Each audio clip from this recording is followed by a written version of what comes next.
ਸਾਧ ਸੰਗਤ ਜੀ, ਹੁਣ ਆਨੰਦ ਮਾਣਦੇ ਹਾਂ। ਪਰਮ ਸਨਮਾਨਯੋਗ ਹੈੱਡ ਗ੍ਰੰਥੀ ਗੁਰਦੁਆਰਾ ਸਾਹਿਬ ਦਰਸ਼ਨੀ ਦਰਬਾਰ ਹੋਤੀ ਮਰਦਾਨ ਪਟਿਆਲਾ, ਸਨਮਾਨਯੋਗ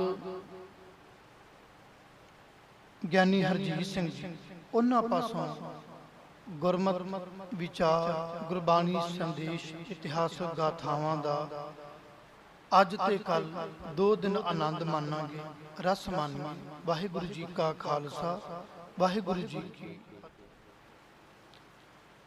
ਜੁਗ ਜੁਗ ਅਟਲ ਬਾਣੀ ਕੇ ਬੋਹਿਤ, ਚਵਰ ਤਖਤ ਛਤਰ ਦੇ ਮਾਲਿਕ, ਪਾਤਸ਼ਾਹਾਂ ਦੇ ਪਾਤਸ਼ਾਹ ਸਤਿਗੁਰੂ ਸਾਹਿਬ ਸ੍ਰੀ ਗੁਰੂ ਗ੍ਰੰਥ ਸਾਹਿਬ ਜੀ ਦੀ ਪਾਵਨ ਗੋਦ ਵਿੱਚ ਜੁੜ ਮਿਲ ਬੈਠੇ ਵੱਡ ਭਾਗੀ ਸਤ ਸੰਗੀ ਜਨੋ, ਆਪ ਵੱਡ ਭਾਗੇ ਹੋ ਜੋ ਸੰਗਤੀ ਰੂਪ ਦੇ ਵਿੱਚ ਜਪਜੀ ਸਾਹਿਬ ਦੀ ਪਾਵਨ ਬਾਣੀ ਦਾ ਆਨੰਦ ਮਾਣ ਰਹੇ ਸੀ। ਸਤਿਗੁਰੂ ਸਾਹਿਬ ਸ੍ਰੀ ਗੁਰੂ ਗ੍ਰੰਥ ਸਾਹਿਬ ਜੀ ਦੇ ਸੰਪੂਰਨਤਾ ਦਿਵਸ ਦੇ ਵਿੱਚ ਆਪਾਂ ਸਾਰੇ ਮਿਲ ਕੇ ਵਿਚਾਰ ਕਰਦੇ ਹਾਂ ਕਿ ਸਤਿਗੁਰੂ ਜੀ ਨੇ ਕਿਸ ਤਰੀਕੇ ਦੇ ਨਾਲ ਸ਼ਬਦ ਗੁਰੂ ਨੂੰ ਮਹਾਨਤਾ ਦਿੱਤੀ। ਸਤਿਗੁਰੂ ਸਾਹਿਬ ਸ੍ਰੀ ਗੁਰੂ ਨਾਨਕ ਦੇਵ ਜੀ ਪਾਤਸ਼ਾਹ ਤੋਂ ਲੈ ਕੇ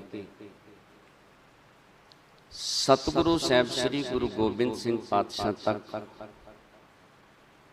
ਸਤਿਗੁਰੂ ਜੀ ਨੇ ਸ਼ਬਦ ਗੁਰੂ ਨੂੰ ਸੰਗਤਾਂ ਦੇ ਵਿੱਚ, ਗੁਰਸਿੱਖਾਂ ਦੇ ਵਿੱਚ ਪੂਰਨ ਤੌਰ ਤੇ ਪ੍ਰਚਾਰ ਕਰਕੇ ਅਖੀਰ ਨੂੰ ਸਤਿਗੁਰੂ ਸਾਹਿਬ ਸ੍ਰੀ ਗੁਰੂ ਗੋਬਿੰਦ ਸਿੰਘ ਪਾਤਸ਼ਾਹ ਨੇ ਜੋ ਗੁਰਤਾ ਗੱਦੀ ਦੀ ਬਖਸ਼ਿਸ਼ ਉਹ ਸਤਿਗੁਰੂ ਸਾਹਿਬ ਸ੍ਰੀ ਗੁਰੂ ਗ੍ਰੰਥ ਸਾਹਿਬ ਜੀ ਨੂੰ ਕਰਨੀ ਕੀਤੀ। ਸਤਿਗੁਰੂ ਸਾਹਿਬ ਸ੍ਰੀ ਗੁਰੂ ਨਾਨਕ ਦੇਵ ਜੀ ਪਾਤਸ਼ਾਹ ਜੇ ਸਿੱਧਾਂ ਦੇ ਕੋਲ ਜਾਂਦੇ ਨੇ, ਸਿੱਧਾਂ ਨੇ ਸੋਚਿਆ ਕਿ ਸਤਿਗੁਰੂ ਸਾਹਿਬ ਸ੍ਰੀ ਗੁਰੂ ਨਾਨਕ ਦੇਵ ਜੀ ਪਾਤਸ਼ਾਹ ਨੇ ਅਜੇ ਤੱਕ ਕੋਈ ਗੁਰੂ ਧਾਰਨ ਨਹੀਂ ਕੀਤਾ। ਸਤਿਗੁਰੂ ਜੀ ਨੂੰ ਪੁੱਛਦੇ ਨੇ ਕਿ ਤੁਹਾਡਾ ਗੁਰੂ ਕੌਣ ਹੈ, ਕਿਹਦੇ ਤੁਸੀਂ ਚੇਲੇ ਹੋ? ਤੇ ਸਤਿਗੁਰੂ ਸਾਹਿਬ ਸ੍ਰੀ ਗੁਰੂ ਨਾਨਕ ਦੇਵ ਜੀ ਪਾਤਸ਼ਾਹ ਨੇ ਵੀ ਉਸ ਵੇਲੇ ਇਹਨਾਂ ਨੂੰ ਇਹੋ ਹੀ ਜਵਾਬ ਦੇਣਾ ਕੀਤਾ ਕਿ ਸ਼ਬਦ ਗੁਰੂ ਸੁਰਤ ਤੁਨ ਚੇਲਾ, ਕਿ ਸਾਡਾ ਸ਼ਬਦ ਗੁਰੂ ਹੈ, ਸਾਨੂੰ ਕਿਸੇ ਸੰਸਾਰਕ ਗੁਰੂ ਦੀ ਜ਼ਰੂਰਤ ਨਹੀਂ। ਸਿੱਧਾਂ ਨੇ ਬੜੇ ਯਤਨ ਕੀਤੇ ਪਰ ਸਤਿਗੁਰੂ ਸਾਹਿਬ ਸ੍ਰੀ ਗੁਰੂ ਨਾਨਕ ਦੇਵ ਜੀ ਪਾਤਸ਼ਾਹ ਨੇ ਇਹਨਾਂ ਨੂੰ ਇਹ ਗੱਲ ਸਮਝਾ ਦਿੱਤੀ ਕਿ ਸ਼ਬਦ ਹੀ ਗੁਰੂ ਹੈ। ਤੇ ਜਿਸ ਵੇਲੇ ਸਤਿਗੁਰੂ ਸਾਹਿਬ ਸ੍ਰੀ ਗੁਰੂ ਨਾਨਕ ਦੇਵ ਜੀ ਪਾਤਸ਼ਾਹ ਇਮਨਾਬਾਦ ਦੇ ਵਿੱਚ ਜਾਂਦੇ ਨੇ ਤੇ ਉੱਥੇ ਭਾਈ ਲਾਲੋ ਤੇ ਬਖਸ਼ਿਸ਼ਾਂ ਕੀਤੀਆਂ ਸਤਿਗੁਰੂ ਜੀ ਨੇ। ਇੱਥੇ ਸੈਦਪੁਰ ਦੇ ਪਠਾਨ ਜਿਹੜੇ ਸਨ, ਇਹਨਾਂ ਦੇ ਅੰਦਰ ਬੜਾ ਹੰਕਾਰ ਸੀ, ਬੜੇ ਹੰਕਾਰੀ ਸਨ ਸੈਦਪੁਰ ਦੇ ਪਠਾਨ। ਭਾਈ ਮਰਦਾਨਾ ਜੀ ਸਤਿਗੁਰੂ ਜੀ ਨੂੰ ਕਹਿਣ ਲੱਗੇ, ਸਤਿਗੁਰੂ ਜੀ ਬੜੀ ਡਾਢੀ ਭੁੱਖ ਲੱਗੀ ਹੈ, ਨਗਰ ਦੇ ਵਿੱਚ ਜਾਣ ਦੀ ਆਗਿਆ ਦਿਓ। ਸਤਿਗੁਰੂ ਜੀ ਤੋਂ ਆਗਿਆ ਲੈ ਕੇ ਭਾਈ ਮਰਦਾਨਾ ਜੀ ਜਦੋਂ ਸੈਦਪੁਰ ਦੇ ਵਿੱਚ ਗਏ ਨਾ, ਉਸ ਵੇਲੇ ਇਹਨਾਂ ਪਠਾਣਾਂ ਨੇ ਭਾਈ ਮਰਦਾਨੇ ਜੀ ਦਾ ਬੜਾ ਨਿਰਾਦਰ ਕਰਨਾ ਕੀਤਾ, ਇੱਥੋਂ ਤੱਕ ਕਿ ਧੱਕੇ ਮਾਰ ਕੇ ਘਰਾਂ ਦੇ ਵਿੱਚੋਂ ਬਾਹਰ ਕੱਢ ਦਿੱਤਾ। ਤੇ ਉਸ ਵੇਲੇ ਸਤਿਗੁਰੂ ਸਾਹਿਬ ਸ੍ਰੀ ਗੁਰੂ ਨਾਨਕ ਦੇਵ ਜੀ ਪਾਤਸ਼ਾਹ ਦੇ ਕੋਲ ਭਾਈ ਲਾਲੋ ਜੀ ਬੈਠੇ ਸਨ। ਤੇ ਸਤਿਗੁਰੂ ਸਾਹਿਬ ਸ੍ਰੀ ਗੁਰੂ ਨਾਨਕ ਦੇਵ ਜੀ ਪਾਤਸ਼ਾਹ ਨੇ ਉਸ ਵੇਲੇ ਭਾਈ ਲਾਲੋ ਨੂੰ ਇਹ ਗੱਲ ਸਮਝਾ ਦਿੱਤੀ ਕਿ ਜੋ ਮੈਂ ਤੁਹਾਨੂੰ ਦੱਸਣ ਲੱਗਿਆ ਨਾ, ਕਹਿਣ ਲੱਗੇ ਕਿ ਉਹ ਮੈਂ ਆਪਣੇ ਆਪ ਨਹੀਂ ਦੱਸਣ ਲੱਗਿਆ। ਜੈਸੀ ਮੈਂ ਆਵੇ ਖਸਮ ਕੀ ਬਾਣੀ, ਤੈਸੜਾ ਕਰੀ ਗਿਆਨ ਵੇ ਲਾਲੋ, ਪਾਪ ਕੀ ਜੰਜ ਲੈ ਕਾਬਲੋਂ ਧਾਇਆ, ਚੋਰੀ ਮੰਗੈ ਦਾਨ ਵੇ ਲਾਲੋ। ਸਤਿਗੁਰੂ ਜੀ ਨੇ ਬਚਨ ਕੀਤੇ, ਸਤਿਗੁਰੂ ਜੀ ਕਹਿਣ ਲੱਗੇ ਕਿ ਇਹ ਬਾਣੀ ਕਿਸੇ ਮਨੁੱਖ ਦੀ ਉਚਾਰਨ ਕੀਤੀ ਨਹੀਂ, ਇਹ ਤੇ ਧੁਰ ਦਰਗਾਹ ਤੋਂ ਜੋ ਸਾਨੂੰ ਪੈਗਾਮ ਆਉਂਦਾ ਹੈ, ਜੋ ਸਾਨੂੰ ਧੁਰ ਦਰਗਾਹ ਤੋਂ ਪਰਮੇਸ਼ਰ ਹੁਕਮ ਬਖਸ਼ਦਾ ਨਾ, ਉਹ ਅਸੀਂ ਸੰਸਾਰ ਦੇ ਲੋਕਾਂ ਨੂੰ ਸੁਣਾ ਦਿੰਨੇ ਆ। ਤੇ ਸਤਿਗੁਰੂ ਸਾਹਿਬ ਸ੍ਰੀ ਗੁਰੂ ਅਰਜਨ ਦੇਵ ਜੀ ਪਾਤਸ਼ਾਹ ਨੇ ਵੀ ਇਹੋ ਹੀ ਬਚਨ ਦੱਸੇ ਨੇ ਕਿ ਧੁਰ ਕੀ ਬਾਣੀ ਆਈ ਤਿਨ ਸਗਲੀ ਚਿੰਤ ਮਿਟਾਈ। ਇਹ ਗੱਲ ਦੱਸ ਦਿੱਤੀ ਕਿ ਕਿਸੇ ਮਨੁੱਖ ਦੀ ਉਚਾਰਨ ਕੀਤੀ ਬਾਣੀ ਨਹੀਂ, ਇਹ ਬਾਣੀ ਤੇ ਜੋ ਉਹ ਪਰਮੇਸ਼ਰ ਦੇ ਘਰ ਤੋਂ ਜੋ ਪੈਗਾਮ ਆਇਆ ਹੈ ਉਹ ਤੁਹਾਨੂੰ ਮੈਂ ਸੁਣਾਉਣਾ ਕੀਤਾ ਹੈ। ਸਤਿਗੁਰੂ ਸਾਹਿਬ ਸ੍ਰੀ ਗੁਰੂ ਨਾਨਕ ਦੇਵ ਜੀ ਪਾਤਸ਼ਾਹ ਜਦੋਂ ਜੋਤੀ ਜੋਤ ਸਮਾਉਂਦੇ ਨੇ, ਉਸ ਵੇਲੇ ਸਤਿਗੁਰੂ ਜੀ ਨੇ ਜਦੋਂ ਗੁਰਤਾ ਗੱਦੀ ਬਖਸ਼ਿਸ਼ ਕੀਤੀ ਭਾਈ ਲਹਿਣੇ ਨੂੰ, ਭਾਈ ਲਹਿਣੇ ਤੇ ਜਦੋਂ ਸਤਿਗੁਰੂ ਜੀ ਰਹਿਮਤ ਕਰਦੇ ਨੇ, ਬਖਸ਼ਿਸ਼ ਕਰਦੇ ਨੇ, ਤੇ ਨਾਲ ਗੁਰਬਾਣੀ ਦੀ ਪੋਥੀ ਵੀ ਇੱਕ ਬਖਸ਼ਿਸ਼ ਕੀਤੀ। ਇਤਿਹਾਸ ਦੇ ਵਿੱਚ ਜ਼ਿਕਰ ਆਉਂਦਾ ਹੈ ਕਿ ਗੁਰਬਾਣੀ ਦੀ ਪੋਥੀ ਵੀ ਸਤਿਗੁਰੂ ਸਾਹਿਬ ਸ੍ਰੀ ਗੁਰੂ ਨਾਨਕ ਦੇਵ ਜੀ ਪਾਤਸ਼ਾਹ ਨੇ ਭਾਈ ਲਹਿਣੇ ਨੂੰ ਬਖਸ਼ਿਸ਼ ਕੀਤੀ, ਤੇ ਸਤਿਗੁਰੂ ਸਾਹਿਬ ਸ੍ਰੀ ਗੁਰੂ ਅੰਗਦ ਦੇਵ ਜੀ ਪਾਤਸ਼ਾਹ ਨੇ ਉਸ ਗੁਰਬਾਣੀ ਦੀ ਪੋਥੀ ਨੂੰ ਸੰਭਾਲ ਕੇ ਰੱਖਣਾ ਕੀਤਾ। ਹੋਰ ਵੀ ਜਿਹੜੀ ਗੁਰਬਾਣੀ ਇਕੱਠੀ ਕੀਤੀ, ਜਦੋਂ ਸਤਿਗੁਰੂ ਸਾਹਿਬ ਸ੍ਰੀ ਗੁਰੂ ਅੰਗਦ ਦੇਵ ਜੀ ਪਾਤਸ਼ਾਹ ਜੋਤੀ ਜੋਤ ਸਮਾਉਣ ਲੱਗਦੇ ਨੇ, ਜਦੋਂ ਗੁਰਤਾ ਗੱਦੀ ਦੀ ਦਾਤ ਬਖਸ਼ਦੇ ਨੇ ਬਾਬਾ ਅਮਰਦਾਸ ਜੀ ਨੂੰ, ਤੇ ਉਸ ਵੇਲੇ ਉਹ ਗੁਰਬਾਣੀ ਦੀ ਪੋਥੀ ਨਾਲ ਹੀ ਉਸੇ ਤਰ੍ਹਾਂ ਦਿੰਦੇ ਨੇ ਜਿਵੇਂ ਸਤਿਗੁਰੂ ਸਾਹਿਬ ਸ੍ਰੀ ਗੁਰੂ ਨਾਨਕ ਦੇਵ ਜੀ ਪਾਤਸ਼ਾਹ ਨੇ ਸਤਿਗੁਰੂ ਸਾਹਿਬ ਸ੍ਰੀ ਗੁਰੂ ਅੰਗਦ ਦੇਵ ਜੀ ਪਾਤਸ਼ਾਹ ਨੂੰ ਗੁਰਬਾਣੀ ਦੀ ਪੋਥੀ ਦਿੱਤੀ, ਤੇ ਸਤਿਗੁਰੂ ਸਾਹਿਬ ਸ੍ਰੀ ਗੁਰੂ ਅਮਰਦਾਸ ਪਾਤਸ਼ਾਹ ਨੇ ਇਹ ਗੁਰਬਾਣੀ ਦੀਆਂ ਪੋਥੀਆਂ ਨੂੰ ਸੰਭਾਲ ਕੇ ਰੱਖਣਾ ਕੀਤਾ। ਇਹ ਜਿਹੜੀਆਂ ਗੁਰਬਾਣੀ ਦੀਆਂ ਪੋਥੀਆਂ ਸਨ, ਇਹ ਬਾਬਾ ਮੋਹਨ ਜੀ ਦੇ ਕੋਲ ਕਾਫੀ ਸਮਾਂ ਰਹੀਆਂ। ਸਤਿਗੁਰੂ ਸਾਹਿਬ ਸ੍ਰੀ ਗੁਰੂ ਅਮਰਦਾਸ ਪਾਤਸ਼ਾਹ ਜੀ ਦੇ ਇਸ ਪੁੱਤਰ ਸਨ ਬਾਬਾ ਮੋਹਨ ਜੀ ਤੇ ਮੋਰੀ ਜੀ। ਬਾਬਾ ਮੋਹਨ ਜੀ ਜਿਹੜੇ ਸਨ, ਇਹਨਾਂ ਦੇ ਕੋਲੇ ਗੁਰਬਾਣੀ ਦੀਆਂ ਪੋਥੀਆਂ ਕਾਫੀ ਸਮਾਂ ਰਹੀਆਂ। ਤੇ ਜਦੋਂ ਸਤਿਗੁਰੂ ਸਾਹਿਬ ਸ੍ਰੀ ਗੁਰੂ ਅਰਜਨ ਦੇਵ ਜੀ ਪਾਤਸ਼ਾਹ ਗੁਰਤਾ ਗੱਦੀ ਦੇ ਮਾਲਕ ਬਣੇ, ਤੇ ਉਸ ਵੇਲੇ ਇਹ ਗੁਰਬਾਣੀ ਦੀਆਂ ਪੋਥੀਆਂ ਸਤਿਗੁਰੂ ਸਾਹਿਬ ਸ੍ਰੀ ਗੁਰੂ ਅਰਜਨ ਦੇਵ ਜੀ ਪਾਤਸ਼ਾਹ ਆਪ ਚੱਲ ਕੇ ਆਉਂਦੇ ਨੇ ਤੇ ਆਪ ਲੈ ਕੇ ਜਾਂਦੇ ਨੇ। ਸਤਿਗੁਰੂ ਸਾਹਿਬ ਸ੍ਰੀ ਗੁਰੂ ਅਰਜਨ ਦੇਵ ਜੀ ਪਾਤਸ਼ਾਹ ਅਜੀ ਬਿਲਕੁਲ ਛੋਟੀ ਜੀ ਉਮਰ ਦੇ ਸਨ, ਤੇ ਸਤਿਗੁਰੂ ਸਾਹਿਬ ਸ੍ਰੀ ਗੁਰੂ ਅਮਰਦਾਸ ਪਾਤਸ਼ਾਹ ਨਾਨਾ ਜੀ ਲੱਗਦੇ ਸਨ। ਜਦੋਂ ਉਹਨਾਂ ਦੀ ਹਜ਼ੂਰੀ ਦੇ ਵਿੱਚ ਆਏ ਨੇ, ਉਸ ਵੇਲੇ ਬਚਨ ਕੀਤੇ ਸਨ ਕਿ ਦੋਹਿਥਾ ਬਾਣੀ ਕਾ ਬੋਹਿਥਾ, ਕਹਿੰਦੇ ਜਿਹੜਾ ਇਹ ਸਾਡਾ ਦੋਹਤਾ ਹੈ ਨਾ, ਇਹ ਗੁਰਬਾਣੀ ਦਾ ਜਹਾਜ਼ ਹੋਵੇਗਾ। ਗੁਰਬਾਣੀ ਇਸ ਸੰਸਾਰ ਦੇ ਵਿੱਚ ਇਸ ਤਰ੍ਹਾਂ ਵੰਡਣਾ ਕਰੇਗਾ, ਇਸ ਤਰ੍ਹਾਂ ਗੁਰਬਾਣੀ ਦੇ ਨਾਲ ਗੁਰਸਿੱਖਾਂ ਨੂੰ ਜੋੜੇਗਾ ਕਿ ਗੁਰੂ ਦੇ ਸਿੱਖ ਗੁਰੂ ਦੀ ਬਾਣੀ ਦੇ ਨਾਲ ਲੱਗ ਕੇ, ਗੁਰੂ ਦੀ ਬਾਣੀ ਦੇ ਨਾਲ ਜੁੜ ਕੇ ਸੰਸਾਰ ਸਾਗਰ ਤੋਂ ਪਾਰ ਹੋ ਜਾਣਗੇ। ਜਿਸ ਵੇਲੇ ਸਤਿਗੁਰੂ ਸਾਹਿਬ ਸ੍ਰੀ ਗੁਰੂ ਅਰਜਨ ਦੇਵ ਜੀ ਪਾਤਸ਼ਾਹ ਦਾ ਸਮਾਂ ਆਇਆ ਨਾ, ਉਸ ਵੇਲੇ ਬਾਬਾ ਪ੍ਰਿਥੀ ਚੰਦ ਜੋ ਸਤਿਗੁਰੂ ਸਾਹਿਬ ਸ੍ਰੀ ਗੁਰੂ ਰਾਮਦਾਸ ਪਾਤਸ਼ਾਹ ਦੇ ਵੱਡੇ ਸੁਪੁੱਤਰ ਸਨ, ਉਹਨਾਂ ਨੂੰ ਗੁਰਤਾ ਗੱਦੀ ਦੀ ਦਾਤ ਨਹੀਂ ਨਾ ਪ੍ਰਾਪਤ ਹੁੰਦੀ, ਤੇ ਉਹਨਾਂ ਨੇ ਈਰਖਾ ਕਰਨੀ ਸ਼ੁਰੂ ਕਰ ਦਿੱਤੀ। ਤੇ ਉਸ ਵੇਲੇ ਜੋ ਪ੍ਰਿਥੀ ਚੰਦ ਜੀ ਦਾ ਸੁਪੁੱਤਰ ਸੀ ਨਾ ਮਿਹਰਬਾਨ, ਇਹਨੇ ਵੀ ਕੁਝ ਗੁਰਬਾਣੀ ਦੀਆਂ ਪੰਕਤੀਆਂ ਜਿਹੜੀਆਂ ਸਨ ਉਹ ਲਿਖਣੀਆਂ ਸ਼ੁਰੂ ਕਰ ਦਿੱਤੀਆਂ, ਤੇ ਪਿੱਛੇ ਨਾਨਕ ਨਾਮ ਜਿਹੜਾ ਸੀ ਉਹ ਲਾਉਣਾ ਕੀਤਾ। ਕੁਝ ਗੁਰਸਿੱਖਾਂ ਨੇ ਸਤਿਗੁਰੂ ਸਾਹਿਬ ਸ੍ਰੀ ਗੁਰੂ ਅਰਜਨ ਦੇਵ ਜੀ ਪਾਤਸ਼ਾਹ ਦੀ ਹਜ਼ੂਰੀ ਦੇ ਵਿੱਚ ਆ ਕੇ ਸਤਿਗੁਰੂ ਜੀ ਦੇ ਚਰਨਾਂ ਦੇ ਵਿੱਚ ਅਰਦਾਸ ਕੀਤੀ, ਸਤਿਗੁਰੂ ਜੀ ਦੇ ਚਰਨਾਂ ਦੇ ਵਿੱਚ ਬੇਨਤੀ ਕੀਤੀ ਕਿ ਸਤਿਗੁਰੂ ਜੀ ਹੁਣ ਸਾਨੂੰ ਸਮਝ ਕਿਵੇਂ ਪਵੇਗੀ, ਜਿਹੜੇ ਤੇ ਗਿਆਨਵਾਨ ਗੁਰੂ ਦੇ ਸਿੱਖ ਨੇ, ਜਿਨ੍ਹਾਂ ਦੀ ਵਿਵੇਕ ਬੁੱਧੀ ਹੈ, ਉਹ ਤੇ ਇਸ ਗੱਲ ਨੂੰ ਸਮਝ ਲੈਂਦੇ ਨੇ ਕਿ ਗੁਰੂ ਦੀ ਬਾਣੀ ਉਚਾਰਨ ਕੀਤੀ ਕਿਹੜੀ ਹੈ ਤੇ ਕਿਹੜੀ ਕਿਸੇ ਕੱਚੇ ਦੀ ਬਾਣੀ ਉਚਾਰਨ ਕੀਤੀ ਹੈ। ਪਰ ਸਤਿਗੁਰੂ ਜੀ ਹਰੇਕ ਨੂੰ ਇਸ ਗੱਲ ਦੀ ਸਮਝ ਨਹੀਂ ਪੈਣੀ, ਤੇ ਤੁਸੀਂ ਸਤਿਗੁਰੂ ਜੀ ਕੋ ਕਿਰਪਾ ਕਰਨੀ ਕਰੋ। ਫਿਰ ਸਤਿਗੁਰੂ ਸਾਹਿਬ ਸ੍ਰੀ ਗੁਰੂ ਅਰਜਨ ਦੇਵ ਜੀ ਪਾਤਸ਼ਾਹ ਨੇ ਉਸ ਵੇਲੇ ਰਾਮਸਰ ਵਾਲਾ ਅਸਥਾਨ ਜਿਹੜਾ ਸੀ ਉਹ ਸਤਿਗੁਰੂ ਜੀ ਨੇ ਚੁਣਿਆ। ਅੰਮ੍ਰਿਤਸਰ ਦੀ ਧਰਤੀ ਤੇ ਸਤਿਗੁਰੂ ਸਾਹਿਬ ਸ੍ਰੀ ਗੁਰੂ ਅਰਜਨ ਦੇਵ ਜੀ ਪਾਤਸ਼ਾਹ ਭਾਈ ਸਾਹਿਬ ਭਾਈ ਗੁਰਦਾਸ ਜੀ ਨੂੰ ਨਾਲ ਲੈਂਦੇ ਨੇ, ਤੇ ਰਾਮਸਰ ਵਾਲੇ ਅਸਥਾਨ ਤੇ ਆ ਕੇ ਸਤਿਗੁਰੂ ਜੀ ਨੇ ਇੱਥੇ ਜੋ ਗੁਰੂ ਗ੍ਰੰਥ ਸਾਹਿਬ ਜੀ ਦਾ ਸਰੂਪ ਸੀ 1601 ਈਸਵੀ ਦੇ ਵਿੱਚ ਲਿਖਾਉਣਾ ਸ਼ੁਰੂ ਕਰ ਦਿੱਤਾ। ਕਾਫੀ ਸਮਾਂ ਸਤਿਗੁਰੂ ਜੀ ਇਹ ਗੁਰਬਾਣੀ ਦੀਆਂ ਪੋਥੀਆਂ ਜਿਹੜੀਆਂ ਸਨ ਥਾਂ ਥਾਂ ਤੇ ਜਿੱਥੋਂ ਜਿੱਥੋਂ ਵੀ ਮਿਲੀਆਂ ਉਹ ਇਕੱਠੀਆਂ ਕੀਤੀਆਂ। ਸਤਿਗੁਰੂ ਸਾਹਿਬ ਸ੍ਰੀ ਗੁਰੂ ਨਾਨਕ ਦੇਵ ਜੀ ਪਾਤਸ਼ਾਹ ਦੀ ਬਾਣੀ, ਸਤਿਗੁਰੂ ਸਾਹਿਬ ਸ੍ਰੀ ਗੁਰੂ ਅੰਗਦ ਦੇਵ ਜੀ ਪਾਤਸ਼ਾਹ ਦੀ, ਸਤਿਗੁਰੂ ਸਾਹਿਬ ਸ੍ਰੀ ਗੁਰੂ ਅਮਰਦਾਸ ਪਾਤਸ਼ਾਹ ਦੀ ਬਾਣੀ ਤੇ ਸਤਿਗੁਰੂ ਸਾਹਿਬ ਸ੍ਰੀ ਗੁਰੂ ਰਾਮਦਾਸ ਪਾਤਸ਼ਾਹ ਦੀ ਗੁਰਬਾਣੀ ਦੀਆਂ ਜਿਹੜੀਆਂ ਪੋਥੀਆਂ ਸਨ ਉਹ ਸਾਰੀਆਂ ਇਕੱਠੀਆਂ ਕਰਕੇ ਤੇ ਗੁਰੂ ਗ੍ਰੰਥ ਸਾਹਿਬ ਦਾ ਸਰੂਪ ਲਿਖਾਉਣਾ ਸ਼ੁਰੂ ਕੀਤਾ। ਉਸ ਵੇਲੇ ਫਿਰ ਸਤਿਗੁਰੂ ਸਾਹਿਬ ਸ੍ਰੀ ਗੁਰੂ ਅਰਜਨ ਦੇਵ ਜੀ ਪਾਤਸ਼ਾਹ ਨੇ ਬਾਬਾ ਮੋਹਨ ਜੀ ਦੇ ਕੋਲੋਂ ਇਹ ਗੁਰਬਾਣੀ ਦੀਆਂ ਪੋਥੀਆਂ ਮੰਗਾਉਣ ਦਾ ਯਤਨ ਕੀਤਾ। ਇਤਿਹਾਸ ਦੇ ਵਿੱਚ ਜ਼ਿਕਰ ਆਉਂਦਾ ਹੈ ਕਿ ਬਾਬਾ ਬੁੱਢਾ ਜੀ ਵੀ ਜਾਂਦੇ ਨੇ, ਪਰ ਬਾਬਾ ਮੋਹਨ ਜੀ ਨੇ ਗੁਰਬਾਣੀ ਦੀਆਂ ਪੋਥੀਆਂ ਨਹੀਂ ਦਿੱਤੀਆਂ। ਭਾਈ ਸਾਹਿਬ ਭਾਈ ਗੁਰਦਾਸ ਜੀ ਵੀ ਜਾਂਦੇ ਨੇ ਤਾਂ ਵੀ ਨਹੀਂ ਦਿੱਤੀਆਂ।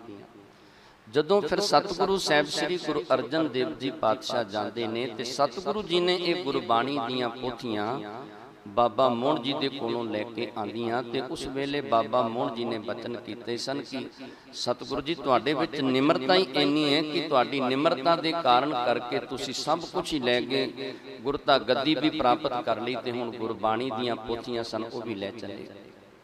ਸਤਿਗੁਰੂ ਸਾਹਿਬ ਸ੍ਰੀ ਗੁਰੂ ਅਰਜਨ ਦੇਵ ਜੀ ਪਾਤਸ਼ਾਹ ਨੇ ਜਿਸ ਵੇਲੇ ਇਹ ਰਾਮਸਰ ਵਾਲੇ ਅਸਥਾਨ ਤੇ ਗੁਰਬਾਣੀ ਦੀ ਜੋ ਇੱਕ ਗ੍ਰੰਥ ਬਣਾਉਣ ਦਾ ਯਤਨ ਕੀਤਾ, ਉਸ ਵੇਲੇ ਭਗਤ ਵੀ ਇਤਿਹਾਸ ਦੇ ਵਿੱਚ ਜ਼ਿਕਰ ਆਉਂਦਾ ਕਿ ਸਤਿਗੁਰੂ ਜੀ ਦੇ ਕੋਲ ਆਪ ਚੱਲ ਕੇ ਆਉਂਦੇ ਨੇ।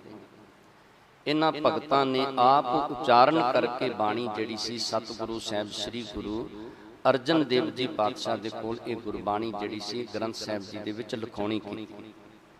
ਜਿਸ ਵੇਲੇ ਗੁਰੂ ਗ੍ਰੰਥ ਸਾਹਿਬ ਜੀ ਦਾ ਸਰੂਪ ਸੰਪੰਨ ਹੁੰਦਾ ਹੈ, ਸਤਿਗੁਰੂ ਸਾਹਿਬ ਸ੍ਰੀ ਗੁਰੂ ਅਰਜਨ ਦੇਵ ਜੀ ਪਾਤਸ਼ਾਹ ਨੇ ਬਾਬਾ ਬੁੱਢਾ ਜੀ ਹੋਰ ਜਿਹੜੀਆਂ ਸੰਗਤਾਂ ਸਨ ਉਹਨਾਂ ਨੂੰ ਲਿਆ ਤੇ ਉਸ ਵੇਲੇ ਇਹ ਗੁਰੂ ਗ੍ਰੰਥ ਸਾਹਿਬ ਜੀ ਦਾ ਸਰੂਪ ਹਰਿਮੰਦਰ ਸਾਹਿਬ ਦੇ ਵਿੱਚ ਸਤਿਗੁਰੂ ਜੀ ਨੇ ਪ੍ਰਕਾਸ਼ ਕਰਵਾਉਣਾ ਕੀਤਾ। ਤੇ ਜਿਸ ਵੇਲੇ ਪ੍ਰਕਾਸ਼ ਕਰਵਾਉਂਦੇ ਨੇ ਬਾਬਾ ਬੁੱਢਾ ਜੀ ਨੂੰ ਪਹਿਲਾ ਗ੍ਰੰਥੀ ਜਿਹੜਾ ਸੀ ਇੱਥੋਂ ਦਾ ਥਾਪਣਾ ਕੀਤਾ ਹਰਿਮੰਦਰ ਸਾਹਿਬ ਦਾ। ਤੇ ਜਿਸ ਵੇਲੇ ਗੁਰਬਾਣੀ ਸਤਿਗੁਰੂ ਸਾਹਿਬ ਸ੍ਰੀ ਗੁਰੂ ਅਰਜਨ ਦੇਵ ਜੀ ਪਾਤਸ਼ਾਹ ਸ੍ਰੀ ਗੁਰੂ ਗ੍ਰੰਥ ਸਾਹਿਬ ਜੀ ਦਾ ਪ੍ਰਕਾਸ਼ ਕਰਵਾਉਂਦੇ ਨੇ, ਸਤਿਗੁਰੂ ਜੀ ਉੱਥੇ ਆਪ ਨੀਵੇਂ ਥਾਂ ਤੇ ਬੈਠਦੇ ਨੇ ਤੇ ਬਾਬਾ ਬੁੱਢਾ ਜੀ ਜਿਸ ਵੇਲੇ ਗੁਰੂ ਗ੍ਰੰਥ ਸਾਹਿਬ ਜੀ ਦਾ ਪ੍ਰਕਾਸ਼ ਕਰਦੇ ਨੇ ਤੇ ਉਸ ਵੇਲੇ ਫਿਰ ਸਤਿਗੁਰੂ ਜੀ ਨੇ ਆਵਾਜ਼ਾਂ ਲੈਣ ਦੇ ਬਚਨ ਕੀਤੇ। ਉਸ ਵੇਲੇ ਹੁਕਮਨਾਮੇ ਨੂੰ ਆਵਾਜ਼ਾਂ ਲੈਣ ਦੀ ਗੱਲ ਕਰਿਆ ਕਰਦੇ ਸਨ ਤੇ ਸਤਿਗੁਰੂ ਜੀ ਨੇ ਕਿਹਾ ਬਾਬਾ ਬੁੱਢਾ ਜੀ ਨੂੰ ਆਵਾਜ਼ਾਂ ਲੈਣ ਵਾਸਤੇ ਕਿ ਹੁਕਮ ਲੈਣਾ ਕਰੋ ਤੇ ਉਸ ਵੇਲੇ ਹੁਕਮ ਆਇਆ ਸੀ ਸੰਤਾਂ ਕੇ ਕਾਰਜ ਆਪ ਖਲੋਇਆ, ਹਰ ਕੰਮ ਕਰਾਵਣ ਆਇਆ। ਤੇ ਜਦੋਂ ਸ਼ਾਮ ਦਾ ਵੇਲਾ ਹੁੰਦਾ ਹੈ ਨਾ ਤੇ ਉਸ ਵੇਲੇ ਬਾਬਾ ਬੁੱਢਾ ਜੀ ਨੇ ਪੁੱਛਿਆ ਕਿ ਸਤਿਗੁਰੂ ਜੀ ਹੁਣ ਕੀ ਹੁਕਮ ਹੈ। ਤੇ ਸਤਿਗੁਰੂ ਸਾਹਿਬ ਸ੍ਰੀ ਗੁਰੂ ਅਰਜਨ ਦੇਵ ਜੀ ਪਾਤਸ਼ਾਹ ਇੱਥੇ ਕੋਠਾ ਸਾਹਿਬ ਵਾਲਾ ਅਸਥਾਨ ਸੀ ਜਿੱਥੇ ਸਤਿਗੁਰੂ ਜੀ ਪਲੰਘ ਦੇ ਉੱਤੇ ਆਪ ਆਰਾਮ ਕਰਿਆ ਕਰਦੇ ਸਨ। ਸਤਿਗੁਰੂ ਸਾਹਿਬ ਸ੍ਰੀ ਗੁਰੂ ਅਰਜਨ ਦੇਵ ਜੀ ਪਾਤਸ਼ਾਹ ਨੇ ਬਚਨ ਕੀਤੇ ਕਿ ਬਾਬਾ ਬੁੱਢਾ ਜੀ ਗੁਰੂ ਗ੍ਰੰਥ ਸਾਹਿਬ ਦੇ ਸਰੂਪ ਨੂੰ ਸੁਖਾਸਨ ਕਰੋ। ਸੁਖਾਸਨ ਕੀਤਾ। ਉਸ ਵੇਲੇ ਫਿਰ ਸਰੂਪ ਉਸ ਸਥਾਨ ਤੇ ਲੈ ਕੇ ਜਾਂਦੇ ਨੇ ਜਿੱਥੇ ਸਤਿਗੁਰੂ ਸਾਹਿਬ ਸ੍ਰੀ ਗੁਰੂ ਅਰਜਨ ਦੇਵ ਜੀ ਪਾਤਸ਼ਾਹ ਆਰਾਮ ਕਰਿਆ ਕਰਦੇ ਸਨ।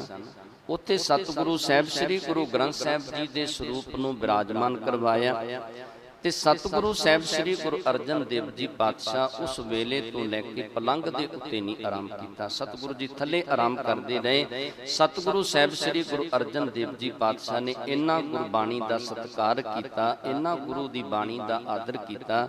ਇਹ ਗੱਲ ਸਮਝਾ ਦਿੱਤੀ ਕਿ ਬਾਣੀ ਜਿਹੜੀ ਹੈ ਇਹ ਧੁਰ ਦਰਗਾਹ ਤੋਂ ਆਈ ਹੈ, ਇਹ ਬਾਣੀ ਕਿਸੇ ਮਨੁੱਖ ਦੀ ਉਚਾਰਨ ਕੀਤੀ ਨਹੀਂ, ਇਹ ਸਤਿਗੁਰੂ ਸਾਹਿਬ ਸ੍ਰੀ ਗੁਰੂ ਅਰਜਨ ਦੇਵ ਜੀ ਪਾਤਸ਼ਾਹ ਨੇ ਸਾਨੂੰ ਸਿਖਾ ਦਿੱਤਾ। ਸਤਿਗੁਰੂ ਜੀ ਗੁਰਬਾਣੀ ਦਾ ਸਤਿਕਾਰ ਕਰਦੇ ਆਪ ਪਲੰਘ ਦੇ ਥੱਲੇ ਸੌਂਦੇ ਰਹੇ ਤੇ ਸਤਿਗੁਰੂ ਸਾਹਿਬ ਸ੍ਰੀ ਗੁਰੂ ਗ੍ਰੰਥ ਸਾਹਿਬ ਜੀ ਦੇ ਸਰੂਪ ਨੂੰ ਉਸ ਵੇਲੇ ਪਲੰਘ ਦੇ ਉੱਤੇ ਬਿਰਾਜਮਾਨ ਕਰਵਾਉਂਦੇ ਰਹੇ। ਇਸ ਤੋਂ ਬਾਅਦ ਸਤਿਗੁਰੂ ਸਾਹਿਬ ਸ੍ਰੀ ਗੁਰੂ ਹਰਗੋਬਿੰਦ ਪਾਤਸ਼ਾਹ ਦਾ ਸਮਾਂ ਆਉਂਦਾ ਹੈ ਤੇ ਜਦੋਂ ਸਤਿਗੁਰੂ ਜੀ ਦਾ ਸਮਾਂ ਆਇਆ, ਸਤਿਗੁਰੂ ਸਾਹਿਬ ਸ੍ਰੀ ਗੁਰੂ ਹਰਗੋਬਿੰਦ ਪਾਤਸ਼ਾਹ ਨੇ ਇਹ ਹਰਿਮੰਦਰ ਸਾਹਿਬ ਜਿਹੜਾ ਸੀ ਛੱਡ ਦਿੱਤਾ ਸੀ, ਕਰਤਾਰਪੁਰ ਨਗਰ ਦੇ ਵਿੱਚ ਆ ਕੇ ਵਸੇ। ਉਸ ਵੇਲੇ ਇਹ ਗੁਰੂ ਗ੍ਰੰਥ ਸਾਹਿਬ ਦਾ ਸਰੂਪ ਜਿਹੜਾ ਸੀ ਇਹ ਧੀਰਮਲ ਜਿਹੜਾ ਸੀ, ਉਸ ਤੋਂ ਬਾਅਦ ਇਹ ਧੀਰਮਲ ਦੇ ਕੋਲੇ ਸਰੂਪ ਰਿਹਾ ਤੇ ਸਤਿਗੁਰੂ ਸਾਹਿਬ ਸ੍ਰੀ ਗੁਰੂ ਹਰਗੋਬਿੰਦ ਪਾਤਸ਼ਾਹ ਜਿਸ ਵੇਲੇ ਦੂਸਰਾ ਜੰਗ ਜਦੋਂ ਲੜਿਆ ਸੀ ਨਾ, ਸਤਿਗੁਰੂ ਜੀ ਨੇ ਘਿਰੜ ਭਗਵਾਨ ਦਾ ਕਾਰਨ ਬਣਿਆ ਇਸ ਜੰਗ ਦਾ। ਤੇ ਜਿੱਥੇ ਸਤਿਗੁਰੂ ਜੀ ਨੇ ਹਰਗੋਬਿੰਦਪੁਰਾ ਨਗਰ ਜਿਹੜਾ ਇਹ ਵਸਾਉਣਾ ਕੀਤਾ, ਇੱਥੇ ਫਿਰ ਸਤਿਗੁਰੂ ਸਾਹਿਬ ਸ੍ਰੀ ਗੁਰੂ ਹਰਗੋਬਿੰਦ ਪਾਤਸ਼ਾਹ ਇੱਕ ਦਿਨ ਗੁਰਸਿੱਖਾਂ ਦੇ ਨਾਲ ਬਚਨ ਕਰਦੇ ਨੇ। ਕਹਿਣ ਲੱਗੇ ਕਿ ਗੁਰੂ ਦੇ ਪਿਆਰ ਵਾਲਾ ਸਿੱਖ ਹੈ ਜਿਹੜਾ ਸਤਿਗੁਰੂ ਸਾਹਿਬ ਸ੍ਰੀ ਗੁਰੂ ਨਾਨਕ ਦੇਵ ਜੀ ਪਾਤਸ਼ਾਹ ਦੀ ਉਚਾਰਨ ਕੀਤੀ ਬਾਣੀ ਜਪਜੀ ਸਾਹਿਬ ਦਾ ਸ਼ੁੱਧ ਉਚਾਰਨ ਕਰਕੇ ਸਾਨੂੰ ਸੁਣਾਉਣਾ ਕਰੇ। ਅਸੀਂ ਸਤਿਗੁਰੂ ਸਾਹਿਬ ਸ੍ਰੀ ਗੁਰੂ ਨਾਨਕ ਦੇਵ ਜੀ ਪਾਤਸ਼ਾਹ ਦੀ ਬਾਣੀ ਜਪਜੀ ਸਾਹਿਬ ਦਾ ਉਚਾਰਨ ਕਿਸੇ ਗੁਰਸਿੱਖ ਦੇ ਕੋਲੋਂ ਸੁਣਨਾ ਚਾਹੁੰਦੇ ਹਾਂ। ਜਦੋਂ ਇਹ ਬਚਨ ਕੀਤੇ ਨਾ, ਉਸ ਵੇਲੇ ਸਾਰੀ ਸੰਗਤ ਦੇ ਵਿੱਚੋਂ ਇੱਕ ਭਾਈ ਗੋਪਾਲਾ ਜੀ ਸਨ, ਜਿਹੜੇ ਉੱਠ ਕੇ ਦੋਨੋਂ ਹੱਥ ਜੋੜੇ ਤੇ ਸਤਿਗੁਰੂ ਜੀ ਦੇ ਚਰਨਾਂ ਦੇ ਵਿੱਚ ਅਰਜ਼ ਕੀਤੀ, ਅਰਦਾਸ ਕੀਤੀ, ਸਤਿਗੁਰੂ ਜੀ ਮੇਰੇ ਵਿੱਚ ਇੰਨੀ ਸਮਰੱਥਾ ਨਹੀਂ ਕਿ ਮੈਂ ਗੁਰਬਾਣੀ ਨੂੰ ਸ਼ੁੱਧ ਉਚਾਰਨ ਕਰ ਸਕਾਂ, ਪਰ ਸਤਿਗੁਰੂ ਜੀ ਜੇ ਤੁਸੀਂ ਕਿਰਪਾ ਕਰ ਦਵੋ ਤੇ ਫਿਰ ਮੈਂ ਇਹ ਗੁਰਬਾਣੀ ਦਾ ਉਚਾਰਨ ਕਰਕੇ ਤੁਹਾਨੂੰ ਸੁਣਾ ਸਕਦਾ। ਸਤਿਗੁਰੂ ਸਾਹਿਬ ਸ੍ਰੀ ਗੁਰੂ ਹਰਗੋਬਿੰਦ ਪਾਤਸ਼ਾਹ ਨੇ ਉਸ ਵੇਲੇ ਇਹਨੂੰ ਭਾਈ ਗੋਪਾਲੇ ਨੂੰ ਆਪਣੇ ਕੋਲ ਉੱਚੀ ਥਾਂ ਦੇ ਉੱਤੇ ਬਿਠਾਉਣਾ ਕੀਤਾ ਸਤਿਕਾਰ ਦੇ ਨਾਲ, ਤੇ ਭਾਈ ਗੋਪਾਲੇ ਦੇ ਕੋਲੋਂ ਜਪਜੀ ਸਾਹਿਬ ਦੀ ਬਾਣੀ ਜਿਹੜੀ ਸੀ ਉਹ ਸ਼ਰਵਣ ਕਰਨੀ ਸ਼ੁਰੂ ਕਰ ਦਿੱਤੀ। ਭਾਈ ਗੋਪਾਲਾ ਜੀ ਬੜੇ ਪਿਆਰ ਦੇ ਵਿੱਚ ਆ ਕੇ ਸੰਗਤਾਂ ਨੂੰ ਤੇ ਸਤਿਗੁਰੂ ਸਾਹਿਬ ਸ੍ਰੀ ਗੁਰੂ ਹਰਗੋਬਿੰਦ ਪਾਤਸ਼ਾਹ ਨੂੰ ਗੁਰੂ ਦੀ ਬਾਣੀ ਜਪਜੀ ਸਾਹਿਬ ਉਚਾਰਨ ਕਰਕੇ ਸੁਣਾਉਂਦੇ ਨੇ। ਸਤਿਗੁਰੂ ਜੀ ਬੜੇ ਪਿਆਰ ਦੇ ਵਿੱਚ ਆ ਗਏ। ਭਾਈ ਗੋਪਾਲੇ ਨੇ ਸ਼ੁੱਧ ਉਚਾਰਨ ਕੀਤੀ, ਬੜੇ ਪਿਆਰ ਦੇ ਵਿੱਚ ਆ ਕੇ ਜਪਜੀ ਸਾਹਿਬ ਦਾ ਉਚਾਰਨ ਕੀਤਾ। ਤੇ ਜਦੋਂ ਅਖੀਰ ਤੇ ਪਹੁੰਚ ਜਾਂਦੇ ਨੇ ਨਾ ਭਾਈ ਗੋਪਾਲਾ ਜੀ, ਸਤਿਗੁਰੂ ਜੀ ਨੇ ਸੋਚਿਆ ਕਿ ਭਾਈ ਗੋਪਾਲੇ ਨੇ ਸਾਡੇ ਬਚਨ ਮੰਨ ਕੇ ਗੁਰੂ ਦੀ ਬਾਣੀ ਨੂੰ ਬੜੇ ਪਿਆਰ ਦੇ ਵਿੱਚ ਉਚਾਰਨ ਕੀਤਾ ਤੇ ਸ਼ੁੱਧ ਉਚਾਰਨ ਕੀਤਾ, ਹੁਣ ਇਹਦੇ ਬਦਲੇ ਇਹਨੂੰ ਦੇਣਾ ਕੀ ਕਰੀਏ। ਕਹਿੰਦੇ ਸਤਿਗੁਰੂ ਸਾਹਿਬ ਸ੍ਰੀ ਗੁਰੂ ਹਰਗੋਬਿੰਦ ਪਾਤਸ਼ਾਹ ਵਿਚਾਰਦੇ ਨੇ ਕੋਈ ਇਹੋ ਜਿਹੀ ਸੰਸਾਰ ਦੇ ਵਿੱਚ ਵਸਤੂ ਨਜ਼ਰ ਨਹੀਂ ਆਉਂਦੀ ਜਿਹੜੀ ਗੁਰਬਾਣੀ ਦੇ ਬਰਾਬਰ ਮੈਂ ਭਾਈ ਗੋਪਾਲੇ ਨੂੰ ਦੇ ਦੇਵਾਂ। ਸਤਿਗੁਰੂ ਜੀ ਸੋਚਦੇ ਨੇ ਕਿ ਗੁਰਤਾ ਗੱਦੀ ਦੇ ਮਾਲਕ ਬਣਾ ਦਿੰਨੇ ਆ ਭਾਈ ਗੋਪਾਲੇ ਨੂੰ। ਕਹਿੰਦੇ ਸਤਿਗੁਰੂ ਸਾਹਿਬ ਸ੍ਰੀ ਗੁਰੂ ਹਰਗੋਬਿੰਦ ਪਾਤਸ਼ਾਹ ਨੇ ਉਸ ਵੇਲੇ ਆਪਣੀ ਇੱਕ ਲੱਤ ਜਦੋਂ ਉੱਪਰ ਨੂੰ ਝੁਕੀ ਨਾ, ਗੋਡਾ ਉੱਪਰ ਚੁੱਕਦੇ ਨੇ ਤੇ ਭਾਈ ਗੋਪਾਲੇ ਦੇ ਮਨ ਦੇ ਵਿੱਚ ਫੁਰਨਾ ਆ ਜਾਂਦਾ। ਪਹਿਲੋਂ ਤੇ ਇਕਾਗਰਚਿਤ ਹੋ ਕੇ ਬੜੇ ਪਿਆਰ ਦੇ ਵਿੱਚ ਆ ਕੇ ਸਤਿਗੁਰੂ ਸਾਹਿਬ ਸ੍ਰੀ ਗੁਰੂ ਹਰਗੋਬਿੰਦ ਪਾਤਸ਼ਾਹ ਨੂੰ ਗੁਰਬਾਣੀ ਸੁਣਾਉਂਦੇ ਰਹੇ, ਪਰ ਉਸ ਵੇਲੇ ਮਨ ਦੇ ਵਿੱਚ ਫੁਰਨਾ ਆ ਗਿਆ ਕਿ ਕਿਤੇ ਇਹ ਨਾ ਹੋਵੇ ਕਿ ਸਤਿਗੁਰੂ ਸਾਹਿਬ ਸ੍ਰੀ ਗੁਰੂ ਹਰਗੋਬਿੰਦ ਪਾਤਸ਼ਾਹ ਉੱਠ ਕੇ ਚਲੇ ਜਾਣ। ਸਤਿਗੁਰੂ ਜੀ ਨੇ ਤੇ ਬਚਨ ਕੀਤੇ ਸਨ, ਭਾਈ ਗੋਪਾਲਿਆ ਜੇ ਸ਼ੁੱਧ ਗੁਰਬਾਣੀ ਉਚਾਰਨ ਕਰਕੇ ਸੁਣਾਵੇਂਗਾ, ਇਕਾਗਰਚਿਤ ਹੋ ਕੇ ਬਾਣੀ ਸੁਣਾਵੇਂਗਾ, ਜੋ ਮੰਗੇਗਾ ਤੈਨੂੰ ਦੇਵਾਂਗੇ। ਤੇ ਉਸ ਵੇਲੇ ਮਨ ਦੇ ਵਿੱਚ ਫੁਰਨਾ ਫੁਰਿਆ। ਇੱਕ ਭਾਈ ਸੁਭਾਗਾ ਸੀ ਜਿਹੜਾ 5 ਘੋੜੇ ਲੈ ਕੇ ਸਤਿਗੁਰੂ ਸਾਹਿਬ ਸ੍ਰੀ ਗੁਰੂ ਹਰਗੋਬਿੰਦ ਪਾਤਸ਼ਾਹ ਦੀ ਹਜ਼ੂਰੀ ਦੇ ਵਿੱਚ ਆਇਆ ਸੀ। ਇਹ ਕਹਿੰਦੇ 1.25 ਲੱਖ ਦੇ ਘੋੜੇ ਸਨ, ਸੋਨੇ ਦੀਆਂ ਇਹਨਾਂ ਦੇ ਉੱਤੇ ਕਾਠੀਆਂ ਸਨ। ਇਹ ਸਤਿਗੁਰੂ ਜੀ ਨੇ ਇੱਕ ਘੋੜਾ ਆਪਣੇ ਕੋਲ ਰੱਖਿਆ ਸੀ, ਇੱਕ ਪੈਂਦੇ ਖਾਨ ਨੂੰ ਦਿੱਤਾ, ਇੱਕ ਸਤਿਗੁਰੂ ਜੀ ਨੇ ਘੋੜਾ ਭਾਈ ਬਿਧੀ ਚੰਦ ਨੂੰ ਦੇਣਾ ਕੀਤਾ ਤੇ ਇੱਕ ਘੋੜਾ ਸਤਿਗੁਰੂ ਸਾਹਿਬ ਸ੍ਰੀ ਗੁਰੂ ਹਰਗੋਬਿੰਦ ਪਾਤਸ਼ਾਹ ਨੇ ਆਪਣੇ ਵੱਡੇ ਸੁਪੁੱਤਰ ਬਾਬਾ ਗੁਰਦਿੱਤਾ ਜੀ ਨੂੰ ਦੇਣਾ ਕੀਤਾ ਸੀ। ਇੱਕ ਘੋੜਾ ਸੀ ਉਹ ਸਤਿਗੁਰੂ ਜੀ ਨੇ ਅਜਿੱਤ ਵੇਲੇ ਦੇ ਵਿੱਚ ਬੰਨਿਆ ਸੀ। ਤੇ ਭਾਈ ਗੋਪਾਲੇ ਦੇ ਮਨ ਦੇ ਵਿੱਚ ਆਇਆ ਕਿ ਸਤਿਗੁਰੂ ਜੀ ਜੇ ਤਰੁੱਠੇ ਨੇ ਨਾ, ਜੇ ਸਤਿਗੁਰੂ ਜੀ ਕਿਰਪਾ ਦੇ ਘਰ ਦੇ ਵਿੱਚ ਆਏ ਨੇ ਤੇ ਸਤਿਗੁਰੂ ਜੀ ਇਸ ਤਰ੍ਹਾਂ ਕਰਨ ਕਿ ਜਿਹੜਾ ਭਾਈ ਸੁਭਾਗਾ ਘੋੜਾ ਲੈ ਕੇ ਆਇਆ ਨਾ, ਉਹ ਘੋੜਾ ਸਤਿਗੁਰੂ ਜੀ ਕਾਠੀ ਦੇ ਸਮੇਤ ਮੈਨੂੰ ਦੇ ਦੇਣ ਤੇ ਸਤਿਗੁਰੂ ਸਾਹਿਬ ਸ੍ਰੀ ਗੁਰੂ ਹਰਗੋਬਿੰਦ ਪਾਤਸ਼ਾਹ ਫਿਰ ਉਸੇ ਤਰ੍ਹਾਂ ਹੀ ਤਖਤ ਤੇ ਬੈਠ ਜਾਂਦੇ ਨੇ।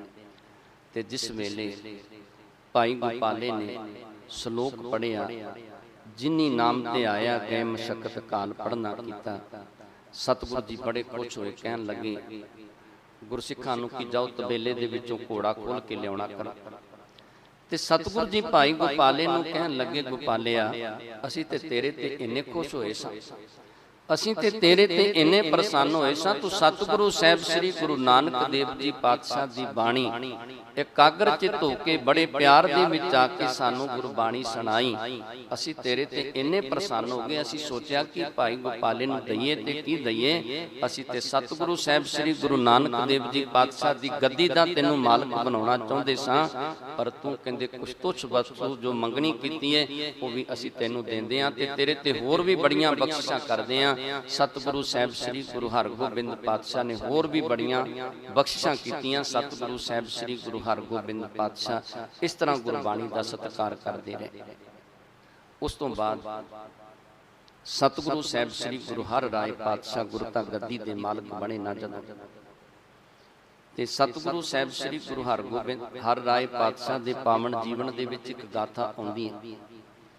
ਜਿਸ ਵੇਲੇ ਸਤਿਗੁਰੂ ਜੀ ਇੱਕ ਦਿਨ ਪਲੰਗ ਦੇ ਉੱਤੇ ਆਰਾਮ ਕਰਦੇ ਸਨ, ਕੀਰਤਪੁਰ ਦੀ ਧਰਤੀ ਤੇ ਸਨ। ਸੰਗਤਾਂ ਜਿਸ ਵੇਲੇ ਸਤਿਗੁਰੂ ਜੀ ਦੇ ਦਰਬਾਰ ਦੇ ਵਿੱਚ ਆਉਂਦੀਆਂ ਸਨ, ਜੋਟੀਆਂ ਦੇ ਵਿੱਚ ਕੀਰਤਨ ਕਰਦੇ, ਸ਼ਬਦ ਪੜ੍ਹਦੇ, ਗੁਰੂ ਦੇ ਸਿੱਖ ਸਤਿਗੁਰੂ ਜੀ ਦੇ ਦਰਬਾਰ ਦੇ ਵਿੱਚ ਆਇਆ ਕਰਦੇ ਸਨ। ਉਸ ਵੇਲੇ ਪੈਦਲ ਹੀ ਜਾਇਆ ਕਰਦੇ ਸਨ ਤੇ ਗੁਰਬਾਣੀ ਦਾ ਕੀਰਤਨ ਕਰਦੇ, ਸ਼ਬਦ ਪੜ੍ਹਦੇ, ਬੜੇ ਪਿਆਰ ਦੇ ਵਿੱਚ ਗੁਰੂ ਦੇ ਸਿੱਖ ਆਇਆ ਕਰਦੇ ਸਨ। ਤੇ ਕਹਿੰਦੇ ਜਿਸ ਵੇਲੇ ਕੀਰਤਪੁਰ ਦੇ ਵਿੱਚ ਸਿੱਖ ਆਏ ਨਾ, ਸਤਿਗੁਰੂ ਜੀ ਆਰਾਮ ਕਰਦੇ ਸਨ, ਤੇ ਉਸ ਵੇਲੇ ਇਹਨਾਂ ਨੇ ਉੱਚੀ ਉੱਚੀ ਗੁਰਬਾਣੀ ਦਾ ਕੀਰਤਨ ਕਰਦੇ ਕਰਦੇ ਜਦੋਂ ਆਉਣਾ ਕੀਤਾ, ਤੇ ਸਤਿਗੁਰੂ ਸਾਹਿਬ ਸ੍ਰੀ ਗੁਰੂ ਹਰਿ ਰਾਏ ਪਾਤਸ਼ਾਹ ਥੋੜੀ ਛੇਤੀ ਦੇ ਨਾਲ ਜਦੋਂ ਪਲੰਗ ਤੋਂ ਉੱਠਦੇ ਨੇ ਤੇ ਸਤਿਗੁਰੂ ਜੀ ਦੇ ਗੋਡੇ ਤੇ ਸੱਟ ਲੱਗ ਜਾਂਦੀ। ਗੁਰਸਿੱਖਾਂ ਨੇ ਬਚਨ ਕੀਤੇ, ਸਤਿਗੁਰੂ ਜੀ ਤੁਸੀਂ ਇੰਨੀ ਛੇਤੀ ਕਿਉਂ ਕੀਤੀ? ਤੇ ਸਤਿਗੁਰੂ ਜੀ ਕਹਿਣ ਲੱਗੇ ਅਸੀਂ ਗੁਰਬਾਣੀ ਦਾ ਸਤਿਕਾਰ ਕਰਨ ਵਾਸਤੇ ਇਹ ਸਾਰਾ ਕੁਝ ਕਰਨਾ ਕੀਤਾ ਹੈ। ਤੇ ਸਤਿਗੁਰੂ ਜੀ ਨੂੰ ਸਿੱਖਾਂ ਨੇ ਬੇਨਤੀ ਕੀਤੀ ਕਿ ਸਤਿਗੁਰੂ ਜੀ ਗੁਰਬਾਣੀ ਵੀ ਤੇ ਤੁਹਾਡੀ ਉਚਾਰਨ ਕੀਤੀ ਨਾ। ਤੇ ਸਤਿਗੁਰੂ ਜੀ ਨੇ ਬਚਨ ਕੀਤੇ ਸਨ, ਕਹਿਣ ਲੱਗੇ ਗੁਰਬਾਣੀ ਕਿਸੇ ਮਨੁੱਖ ਦੀ ਉਚਾਰਨ ਕੀਤੀ ਨਹੀਂ, ਇਹ ਤੇ ਧੁਰ ਦਰਗਾਹ ਤੋਂ ਬਾਣੀ ਆਈ ਹੈ। ਇਸ ਕਾਰਨ ਕਰਕੇ ਅਸੀਂ ਇਹਦਾ ਸਤਿਕਾਰ ਕਰਦੇ ਹਾਂ। ਅਸੀਂ ਕਿਸੇ ਦੀ ਉਚਾਰਨ ਕੀਤੀ ਬਾਣੀ ਦਾ ਨਹੀਂ, ਇਹ ਤੇ ਧੁਰ ਦਰਗਾਹ ਤੋਂ ਬਾਣੀ ਆਈ, ਜਿਸ ਕਾਰਨ ਕਰਕੇ ਇਹਦਾ ਇੰਨਾ ਸਤਿਕਾਰ ਕਰਨਾ ਕੀਤਾ। ਤੇ ਜਦੋਂ ਸਤਿਗੁਰੂ ਸਾਹਿਬ ਸ੍ਰੀ ਗੁਰੂ ਹਰਿ ਰਾਏ ਪਾਤਸ਼ਾਹ ਦੇ ਕੋਲ ਔਰੰਗਜ਼ੇਬ ਬਾਦਸ਼ਾਹ ਨੇ ਇੱਕ ਮਨੁੱਖ ਭੇਜਿਆ ਸੀ ਕਿ ਔਰੰਗਜ਼ੇਬ ਬਾਦਸ਼ਾਹ ਸਤਿਗੁਰੂ ਸਾਹਿਬ ਸ੍ਰੀ ਗੁਰੂ ਹਰਿ ਰਾਏ ਪਾਤਸ਼ਾਹ ਨੂੰ ਆਪਣੇ ਕੋਲ ਬੁਲਾਉਣਾ ਚਾਹੁੰਦਾ ਸੀ। ਤੇ ਸਤਿਗੁਰੂ ਜੀ ਦੇ ਨਾਲ ਬਚਨ ਕੀਤੇ ਸਨ ਸਤਿਗੁਰੂ ਸਾਹਿਬ ਸ੍ਰੀ ਗੁਰੂ ਹਰਗੋਬਿੰਦ ਪਾਤਸ਼ਾਹ ਨੇ। ਜਦੋਂ ਗੁਰਤਾ ਗੱਦੀ ਬਖਸ਼ਿਸ਼ ਕੀਤੀ ਨਾ, ਤੇ ਉਸ ਵੇਲੇ ਦੋਨੋਂ ਹੱਥ ਜੋੜ ਕੇ ਸਤਿਗੁਰੂ ਸਾਹਿਬ ਸ੍ਰੀ ਗੁਰੂ ਹਰਿ ਰਾਏ ਪਾਤਸ਼ਾਹ ਨੇ ਪੁੱਛਿਆ ਸੀ ਕਿ ਸਤਿਗੁਰੂ ਜੀ ਤੁਸੀਂ ਕਿਰਪਾ ਕਰਕੇ ਇਹ ਦੱਸਣਾ ਕਰੋ ਕਿ ਤੁਰਕਾਂ ਦੇ ਨਾਲ ਕਿੱਥੇ ਜੰਗ ਕਰੀਏ, ਕਿੰਨੀਆਂ ਫੌਜਾਂ ਰੱਖੀਏ। ਬਚਨ ਕੀਤੇ ਕਿ ਤੁਰਕਾਂ ਦੇ ਨਾਲ ਜੰਗ ਨਹੀਂ ਕਰਨਾ, 2200 ਘੋੜਸਵਾਰ ਰੱਖਣੇ ਨੇ ਤੇ ਜੰਗ ਇਹਨਾਂ ਦੇ ਨਾਲ ਕਰਨਾ ਨਹੀਂ। ਤੁਰਕਾਂ ਦੇ ਨਾ ਇਹ ਤੁਰਕ ਦੇ ਨਾ ਮੱਥੇ ਲੱਗਣਾ, ਨਾ ਇਹਨੂੰ ਦਰਸ਼ਨ ਦੇਣੇ ਨੇ ਤੇ ਨਾ ਇਹਦੇ ਦਰਸ਼ਨ ਕਰਨੇ ਨੇ। ਇਹ ਬਚਨ ਕੀਤੇ ਸਨ। ਤੇ ਸਤਿਗੁਰੂ ਸਾਹਿਬ ਸ੍ਰੀ ਗੁਰੂ ਹਰਿ ਰਾਏ ਪਾਤਸ਼ਾਹ ਨੇ ਹੋਰ ਬਚਨ ਪੁੱਛੇ ਸਨ। ਕਹਿਣ ਲੱਗੇ ਜੇ ਤੁਰਕ ਚੜ੍ਹ ਕੇ ਆ ਗਏ ਸਤਿਗੁਰੂ ਜੀ ਫਿਰ ਕੀ ਕਰਾਂਗੇ? ਸਤਿਗੁਰੂ ਜੀ ਕਹਿਣ ਲੱਗੇ ਜਿਹੜਾ ਚੜ੍ਹ ਕੇ ਆਵੇਗਾ ਨਾ ਉਹ ਇਸ ਤਰ੍ਹਾਂ ਗਲ ਜਾਵੇਗਾ ਜਿਵੇਂ ਗੜੇ ਪੈਂਦੇ ਨੇ ਧਰਤੀ ਦੇ ਉੱਤੇ ਗਲ ਜਾਂਦੇ ਨੇ, ਇਸੇ ਤਰ੍ਹਾਂ ਦੀ ਉਹਨਾਂ ਦੀ ਹਾਲਤ ਹੋਵੇਗੀ। ਤੇ ਇਸੇ ਤਰ੍ਹਾਂ ਹੀ ਹੋਇਆ। ਸਤਿਗੁਰੂ ਸਾਹਿਬ ਸ੍ਰੀ ਗੁਰੂ ਹਰਿ ਰਾਏ ਪਾਤਸ਼ਾਹ ਨੇ ਉਸ ਵੇਲੇ ਸੋਚਿਆ ਕਿ ਸਤਿਗੁਰੂ ਜੀ ਦੇ ਬਚਨ ਨੇ ਕਿ ਦਿੱਲੀ ਦੇ ਵਿੱਚ ਜਾਣਾ ਨਹੀਂ, ਉਹਦੇ ਮੱਥੇ ਨਹੀਂ ਲੱਗਣਾ ਤੁਰਕ ਦੇ। ਉਸ ਵੇਲੇ ਸਤਿਗੁਰੂ ਸਾਹਿਬ ਸ੍ਰੀ ਗੁਰੂ ਹਰਿ ਰਾਏ ਪਾਤਸ਼ਾਹ ਨੇ ਆਪਣੇ ਸੁਪੁੱਤਰ ਰਾਮ ਰਾਏ ਜੀ ਨੂੰ ਭੇਜਣਾ ਕੀਤਾ ਸੀ ਤੇ ਬਖਸ਼ਿਸ਼ਾਂ ਇੰਨੀਆਂ ਕੀਤੀਆਂ ਸਨ, ਬਚਨ ਇਹ ਕੀਤੇ ਸਨ। ਕਹਿਣ ਲੱਗੇ ਰਾਮ ਰਾਏ ਤੇਰੀ ਜੇਬਾਂ ਤੇ ਅਸੀਂ ਵਸਾਂਗੇ, ਜੋ ਤੂੰ ਬਚਨ ਕਰੇਂਗਾ ਤੇਰੇ ਬਚਨ ਸੰਪੂਰਨ ਹੋਣਗੇ। ਤੇਰੇ ਬਚਨਾਂ ਦੇ ਵਿੱਚ ਇੰਨੀ ਤਾਕਤ ਹੋਵੇਗੀ ਕਿ ਜੋ ਤੂੰ ਬਚਨ ਕਰ ਦੇਵੇਂਗਾ, ਕਿਸੇ ਨੂੰ ਸ਼ਰਾਪ ਦੇ ਦੇਵੇਂਗਾ, ਕਿਸੇ ਨੂੰ ਵਰ ਦੇਵੇਂਗਾ, ਉਹ ਤੇਰੇ ਬਚਨ ਕੋ ਮੋੜ ਨਹੀਂ ਸਕੇਗਾ। ਇੰਨੀ ਤੇਰੇ ਬਚਨਾਂ ਦੇ ਵਿੱਚ ਤਾਕਤ ਹੋਵੇਗੀ।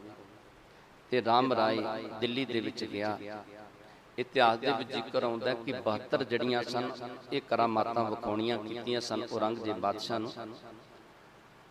ਤੇ ਔਰੰਗਜ਼ੇਬ ਬਾਦਸ਼ਾਹ ਨੂੰ ਇੰਨੀਆਂ ਕਰਾਮਾਤਾਂ ਵਿਖਾਈਆਂ ਕਿ ਔਰੰਗਜ਼ੇਬ ਬਾਦਸ਼ਾਹ ਇੰਨਾ ਖੁਸ਼ ਹੋਇਆ, ਇਹਨੂੰ ਰੋਜ਼ੀਨਾ ਭੇਜਦਾ ਸੀ ਇਹਦੇ ਡੇਰੇ ਦੇ ਵਿੱਚ। ਹੋਰ ਵੀ ਬਹੁਤ ਸਾਰੇ ਪਦਾਰਥ, ਜਿਹੜੇ ਪਦਾਰਥ ਇਹਦੇ ਕੋਲ ਔਰੰਗਜ਼ੇਬ ਬਾਦਸ਼ਾਹ ਦੇ ਕੋਲ ਲੋਕ ਭੇਜਦੇ ਸਨ, ਨਜ਼ਰੀਨਾ ਭੇਜਿਆ ਕਰਦੇ ਸਨ, ਉਹ ਬਾਦਸ਼ਾਹ ਖੁਸ਼ ਹੋ ਕੇ ਰਾਮ ਰਾਏ ਨੂੰ ਭੇਜਿਆ ਕਰਦਾ ਸੀ। ਤੇ ਇਹਨਾਂ ਨੇ ਜਿਹੜੇ ਤੁਰਕ ਆਦਿਕ ਸਨ, ਜਿਹੜੇ ਇਹਨਾਂ ਦੇ ਕਾਜੀ ਮੁਲਾਣੇ ਸਨ, ਇਹਨਾਂ ਨੇ ਸਲਾਹ ਬਣਾਈ ਕਿ ਰਾਮ ਰਾਏ ਦਾ ਸਭਾ ਦੇ ਵਿੱਚ ਬੜਾ ਸਤਿਕਾਰ ਹੁੰਦਾ ਹੈ, ਬੜਾ ਆਦਰ ਹੁੰਦਾ ਹੈ, ਸਾਡਾ ਇੰਨਾ ਸਤਿਕਾਰ ਨਹੀਂ ਹੁੰਦਾ। ਇਹਨਾਂ ਨੇ ਔਰੰਗਜ਼ੇਬ ਬਾਦਸ਼ਾਹ ਨੂੰ ਸਿਖਾਉਣਾ ਕੀਤਾ ਕਿ ਸਤਿਗੁਰੂ ਸਾਹਿਬ ਸ੍ਰੀ ਗੁਰੂ ਨਾਨਕ ਦੇਵ ਜੀ ਪਾਤਸ਼ਾਹ ਨੇ ਆਪਣੀ ਪਾਵਨ ਬਾਣੀ ਦੇ ਵਿੱਚ ਬਚਨ ਕੀਤੇ ਨੇ ਕਿ ਮਿੱਟੀ ਮੁਸਲਮਾਨ ਕੀ ਟੇੜੈ ਪਈ ਘੁਮਿਆਰ, ਘੜ ਭਾਂਡੇ ਇੱਟਾਂ ਕੀਆਂ ਜਲਦੀ ਕਰੇ ਪੁਕਾਰ। ਕਹਿਣ ਲੱਗੇ ਕਿ ਇਹਦੇ ਅਰਥ ਜਿਹੜੇ ਨੇ ਅੱਜ ਰਾਮ ਰਾਏ ਤੋਂ ਪੁੱਛਣਾ ਕਰੋ। ਤੇ ਜਿਸ ਵੇਲੇ ਰਾਮ ਰਾਏ ਜੀ ਸਭਾ ਦੇ ਵਿੱਚ ਆਏ ਨਾ, ਉਸ ਵੇਲੇ ਇਸੇ ਤਰ੍ਹਾਂ ਹੀ ਹੋਇਆ। ਸਭਾ ਦੇ ਵਿੱਚ ਔਰੰਗਜ਼ੇਬ ਬਾਦਸ਼ਾਹ ਨੇ ਪੁੱਛਣਾ ਕੀਤਾ ਰਾਮ ਰਾਏ ਦੇ ਕੋਲੋਂ ਕਿ ਰਾਮ ਰਾਏ, ਸਤਿਗੁਰੂ ਸਾਹਿਬ ਸ੍ਰੀ ਗੁਰੂ ਨਾਨਕ ਦੇਵ ਜੀ ਪਾਤਸ਼ਾਹ ਨੇ ਇਹੋ ਜਿਹੇ ਬਚਨ ਉਚਾਰਨ ਕੀਤੇ ਨੇ ਕਿ ਮਿੱਟੀ ਮੁਸਲਮਾਨ ਕੀ ਪੇੜੈ ਪਈ ਘੁਮਿਆਰ, ਇਹਦੇ ਤੁਸੀਂ ਅਰਥ ਸਾਨੂੰ ਕਰਕੇ ਸੁਣਾਉਣਾ ਕਰੋ। ਉਸ ਵੇਲੇ ਰਾਮ ਰਾਏ ਤੜਕ ਜਾਂਦਾ। ਰਾਮ ਰਾਏ ਨੇ ਸੋਚਿਆ ਕਿ ਕਿਤੇ ਇਹ ਨਾ ਹੋਵੇ ਕਿ ਬਾਦਸ਼ਾਹ ਦੇ ਨਾਲ ਅਣਬਣ ਹੋ ਜਾਵੇ। ਇਹ ਤੇ ਰੋਜ਼ ਮੈਨੂੰ ਬਹੁਤ ਸਾਰਾ ਧਨ ਭੇਜਦਾ, ਬਹੁਤ ਸਾਰੇ ਪਦਾਰਥ ਭੇਜਣੇ ਕਰਦਾ, ਉਹ ਬੰਦ ਹੋ ਜਾਣਗੇ। ਲਾਲਚ ਦੇ ਵਿੱਚ ਆ ਗਿਆ ਤੇ ਰਾਮ ਰਾਏ ਨੇ ਇਹ ਗੱਲ ਕਹਿ ਦਿੱਤੀ ਕਿ ਇਹ ਤੇ ਲੁਖਾਰੀ ਦੀ ਭੋਲੇ।